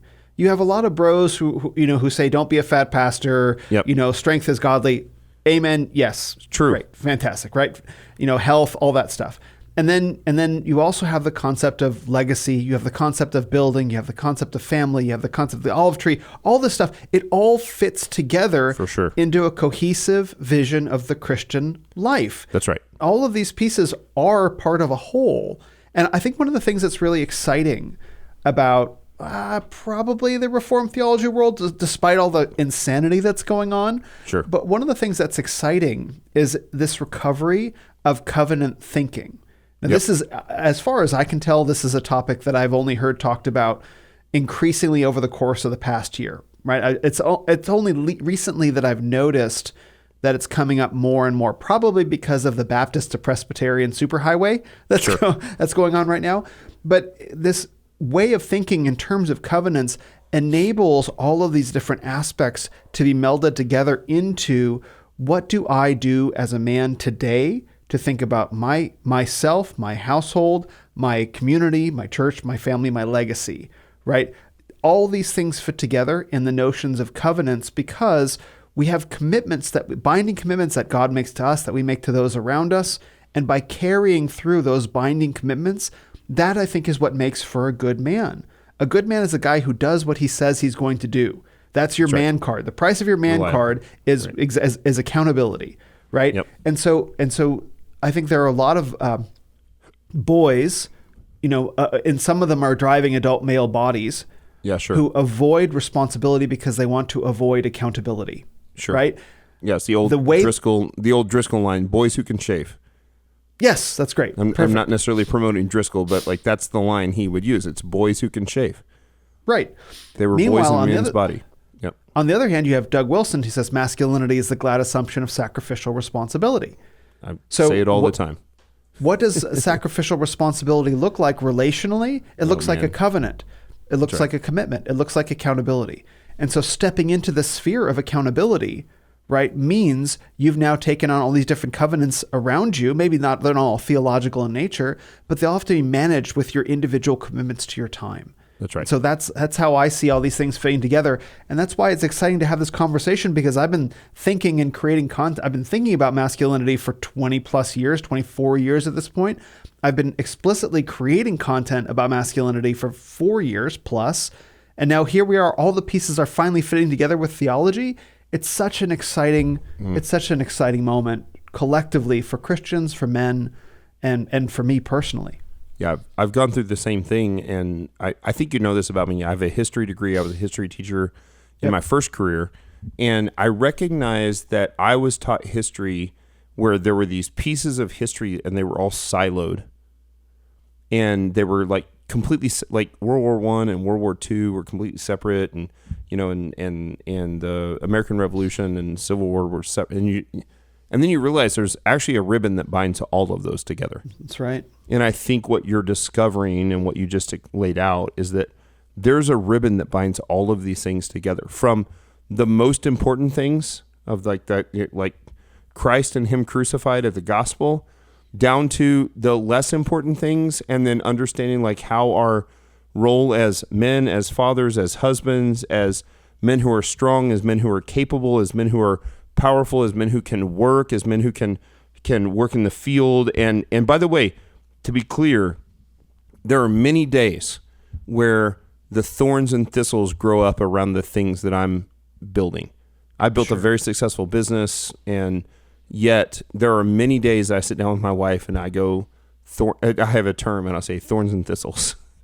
And she knows what it means. It means like I've been up since 3 and it's 7 now, and I've been working for 4 hours, and it's all been thorns and thistles today so far. And then she knows how to handle, it doesn't mean like I'm going to fly off the handle or anything, but it means like it's been hard already in the first 4 hours, right? And that is okay, because that is still like there's a goodness in the God, that's the brokenness of creation that we look forward to eventually to be restored, right? Where the stones cry out, where the all of creation is groaning for, like, every time someone comes to Christ and says, "Is this the last one? Are there no more thorns? Are there no more thistles?" Right? And there are days where I'm blessed. Today was a day like that. I've been on podcasts and meetings for like probably 8 hours today. And the Lord has just blessed me with conversations like this. And I'm like, thank you, Lord, for a day that wasn't full of thorns and thistles today. You didn't owe that to me. That wasn't something that was, but there's still beauty in the days where the thorns and thistles are there, because you look forward to a day that is to come when those go away. And we also get to celebrate the fact that Jesus sits on the throne right now and is the King of the world right now today. Like, Jesus is Lord, period, right now today. And so these things, understanding as men, the ribbon that binds all those things together, I think is one of the most important things that you can possibly understand, especially for your listenership, which are probably mostly guys like 20s to 40s, I would guess, somewhere in that ballpark. A little bit older now, actually. Okay, 30s to 50s, whatever, 30s to late 40s, whatever. To understand the ribbon that binds that all together, to understand, like, how does my Christianity, gospel, fitness, health, fathership, husbandry, church leadership, business ownership, there is a ribbon that binds all those things together. Mm-hmm. We are called to work well, to do the job to the best of our ability, but also to understand how all of these things kind of flow together, and they do flow together. They're not siloed. And so when I was a history teacher, when I recognized that when I learned how to teach the ribbon that bound all of those stories together, that's when it was internalized in my students. If it was just World War I over here and then World War II over here, but it's like World War I created World War II, and here's how. Yes, it did. When you were able to explain that, like, the ribbon was the thing that I hope, and I know because it's been many years, I haven't taught since 2012, that my students have reached out to me on social media and Instagram and stuff like that and said, "You were my favorite teacher, and here's why, because you made it all real, like, you made it alive." And so this is why we watch documentaries as my family, because I'm able to build that and tie that ribbon together. But same thing, we do the same thing with, like, here's why we follow the regulative worship as opposed to normative worship or whatever. Mm-hmm. And so we walk through those things together so they understand the tie that binds those things together. That ribbon is the thing that you literally can, it's almost like, it's not a perfect linear line, but they are the major milestones of your life that you can see. And looking back in hindsight, 2020, Fanny Crosby, famous hymn writer who's blind, can say, I look back and I can see that these things all tied together and they all pointed back to Jesus. Like, that's the point. So I want to take that thread idea, and I want to be respectful. I know it's late in the day for you and you've got some important family time, maybe to watch some documentaries, but I want to go back to something that you said early in the beginning and see if we can tie it all together. Sure. You talked about how vulnerable it was to write the introduction to your book. And you talked about at the beginning, was it Mark Horowitz's book? Ben Horowitz, yep. Ben Horowitz and his book, The Hard Thing About Hard Things. Yep. Right. About the amount of failures that they've had to go through, that you've had to go through to build something. And so I want to take that and run it through the filter of what the ribbon is through the lives and the careers of successful men, so that people don't walk away thinking that, like, oh, this is an overnight process, that it's all sunshines and rainbows and skipping down the yellow brick road. The process of getting anywhere of value involves failure. It involves false starts. It involves treasured projects not working out. It involves mistakes and sin. So I wonder if you can talk a little bit about that and sort of tie it all together for that process for you and now to here. Well, I think the thing that is required is an unwavering and brutal self-awareness of your failures, which I think most people often don't want to talk about. And certainly our parents' generation, the reason I had to have the phone call with my mom, the reason I had to have the phone call with my in-laws, who are both, love them both. If you're listening to this, love you guys both. But they are literally middle of the bell curve, prototypical boomers. You don't talk about that stuff. Yeah. And I got to talk about this stuff because that's where the lessons are learned. And hang on. The hardest conversation I've ever had in my life was going to my in-laws 15 years ago and saying I was unfaithful to your daughter. Yeah. And, man, I begged my pastor to be there because I was afraid her dad might shoot me. Like, that's how scared I was. Legit. But he didn't. And they were, of course, devastated. And, it wasn't like we forgive you and it's okay. It wasn't. It took some time. But the ribbon that binds it all together is the self-awareness of there will be sin and there will be failures. And if you look at passages like Matthew 18 and like church discipline and things like that, we often look at that in sort of a negative light. But the reality of those sort of things is like the purpose of that thing is reconciliation. And by the grace of God, he completely reconciled my marriage by the power of the gospel. And so the lesson is learned in the failure if you'll allow yourself to confront it, be upfront about it, confess it, repent from it, be open and honest. By the way, we both, my wife and I, held that in for, I don't know, a year or two. And it ate us alive like cancer. And until we finally were able to tell those stories, we weren't able to get freedom from it. And so for me, telling those stories, there's freedom in that. It's not bondage. It's not bondage to the sin. It's that I'm no longer a slave to sin. I'm a slave to righteousness. I'm free from that, right? So that's not who I am, and still that's who the enemy sometimes comes up in the middle of the night when I wake up at 2 a.m. and the enemy's like that's still who you are. And I'm like, wait, that's not where my identity is found anymore. And so the ribbon that binds that all together is to understand that like we are by nature depraved. We will sin and fail. And I pray desperately that most of the readers of my book don't sin and fail as much as I did in those years. But that if the lesson isn't learned, if the repentance doesn't come, if the turn away from the sin doesn't come, if the knowledge isn't turned to wisdom that's then passed down to others and turned into action, that it was all for naught. If I hide the sin my entire life, even if I repent it to my pastor and my wife and the people that it affected, but I tell no one else, who can learn? And so the reason that a book by a very secular humanist, Ben Horowitz, Hard Thing About Hard Things, is so powerful to me is he talks about the struggle. How much more powerful is our conversation about our struggle with sin and depravity and failure and not resting on God's sovereignty and his goodness and his grace and the atonement and God the Father wrapping us in Jesus' cloak of righteousness, like all of those things, like those are the lessons we have to learn and pass on to our community, to our family, to our people, to like everyone that's within our spheres of sovereignty. Like that's where the ribbon is that binds that together. And so, also for me as a guy that owns a business, it's now, a good sized business.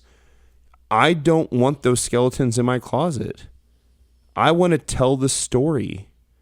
I want it to come from me.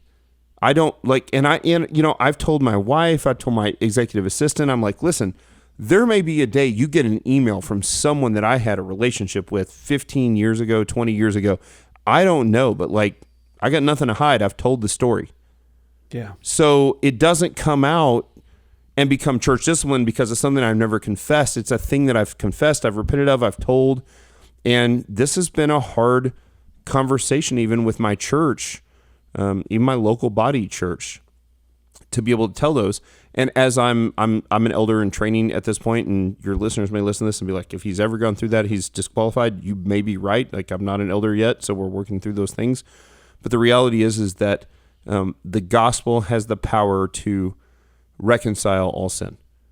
And so my job is to live a life faithful of a church leader and an elder, and let God impress upon the heart of my pastors and elders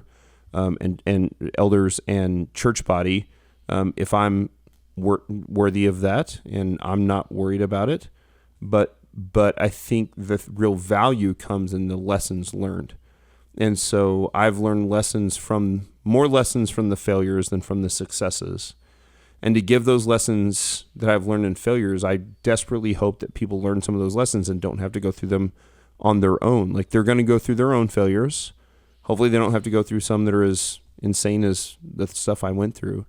And then what's beautiful about it, it's almost like if I go back to the ribbon equation, the ribbon feels like tattered and dark and stained and black and dirty and gross. And then I was reconciled out of that. And again, what the gospel says is like, and then God wrapped me in the cloak of Jesus' righteousness, and Jesus atoned for all those sins. None of those sins that I committed 15, 20 years ago were surprises to God. Yeah. God knew that those things were going to occur in eternity past. And so that's my story. That's part of my story. And so I'm able to take those things.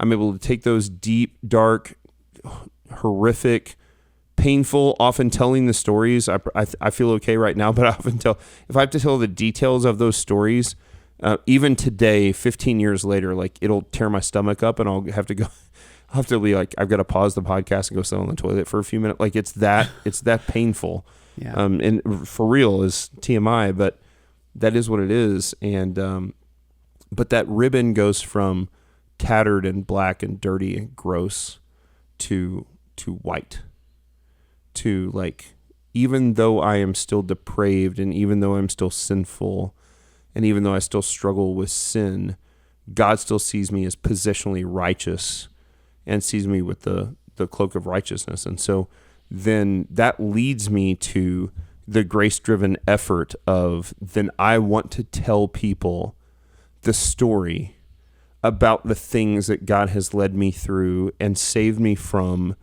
and reconciled in my marriage, so that they don't have to go through it, so that they can learn those lessons for their marriage, so they can learn those lessons for their parenting and leadership and business and church and whatnot. And so for me, that's the story. And so that story is told in the book. And again, I would love if you read the book and you feel that and you see that and you hear that. I would love to hear your own testimony about, like, what that meant to you. And so, it was tough, man, putting that stuff out to my family and to my friends and to my staff. Actually, my staff was very concerned. They were like, we're very nervous. Like, some of them still haven't read it, and a bunch of them are going out. You probably saw on Instagram, I signed a bunch of books yesterday, and they're going out. One's coming to you. And, they're like, what are the stories you're going to tell? And I'm like, here we go. I mean, what at this point, I've told it on the podcasts, I've told the stories. And so without the depravity and the sin and the devastation of the sin, how good is grace? Like, grace isn't good without that. And so we understand how good grace is. And so when we get a day like today that I've had, where God has just been so gracious to me and given me great conversations with people that I love, that means less without the sin and depravity. And I wish it didn't. I wish I had all the benefit of the grace and the goodness without the sin, but I can't. Like, that's the whole book of Romans.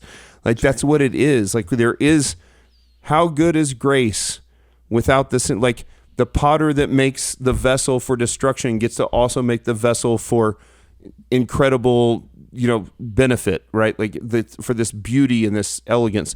Well, if every piece of pottery is beautiful, then is anything beautiful? Right. So you have to have some that are made for destruction. I've lived a life of both the elder brother and the prodigal son. And I think I hope, the beauty of my story, and that I have a tremendous connection to both of them. I have lived the life of elder brother first, prodigal son second, and then hopefully somewhere where I'm not a self-righteous elder brother in my older age, but living more of a life of as close to holiness as I can. And so I think that gives me a unique perspective that I speak to in Undoing Urgency. Well, I just want to note one thing that, of course your staff members will be concerned about some of your personal stories, but the reality is that there will be a number of people, executives, right? Staff members as well. Who knows? Probably not for your company, but out there, sure, who will have had their own episodes of unconfessed infidelity. That's right. And they will look at that and they will know, and they will always be sleeping, wondering when the skeleton's going to come out of the closet. That's right. And as painful as it is when the skeleton comes out of the closet, it is always better to take that responsibility onto yourself, sure, and own it and step into a place of true humility and courage than it is to be confronted with it out of the darkness. Yeah. And so that courage that you showed, yes, of course, there might be we might call it a reputation hit or something like that with it. But realistically, the reputation hit of when something is revealed, that's the sort of stuff that gets so much worse.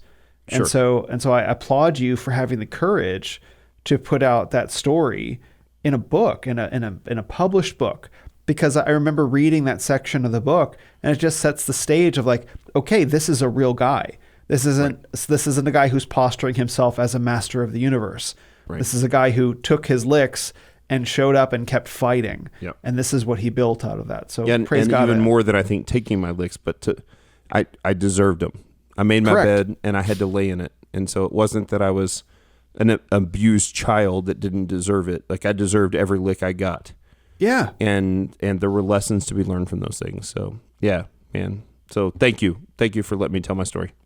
You're welcome, man. Always a pleasure to have you on the show and to have these really heartfelt, brotherly conversations about the things that are most important to us. I'm always blessed by them, especially so this time. Yeah, love it, man. Thank you so much for having me on the show. Appreciate You're welcome. Where would you like to send people to get the book real quick? The best place to go is probably RyanMattReynolds.com. So I go by Matt Reynolds. Ryan Reynolds is a famous actor, as you know. Matt Reynolds is an infielder for the Cincinnati Reds, I believe. RyanMattReynolds.com is a great place to go get the book, but you can get on Amazon or any place that you go buy books. I will say that Amazon probably helps us in the rankings more, potentially for New York Times bestseller list and Amazon. But man, I would just be honored. It's not really about that stuff. It's about, I hope you read the book and it changes your life. If it does and it makes an impact, please reach out to me. I'm mreynolds@barbell-logic.com. Again, my email is really easy to find. If you just search Matt Reynolds at Barbell Logic on Google, my email will show up. If you send me an email, I promise you I will respond if you read the book. Also, if you read the book and you love it, I would love a review because it helps on Amazon as well tremendously with the algorithm, which is just the game you have to play these days. But if you don't love it, don't leave a review or leave a 1-star review. If it sucks, it's okay. Just be honest. I'm not asking for, non-honest, be transparent. That's totally fine. Tell me what you love. Tell me what you didn't love. Would love to have feedback on it. The memoir is probably coming in a couple years. So I might have to sell the business before I get to the memoir, but the memoir is going to be nuts. And so, wow. Yes. Yeah, just imagine the intro expanded to about 15 chapters.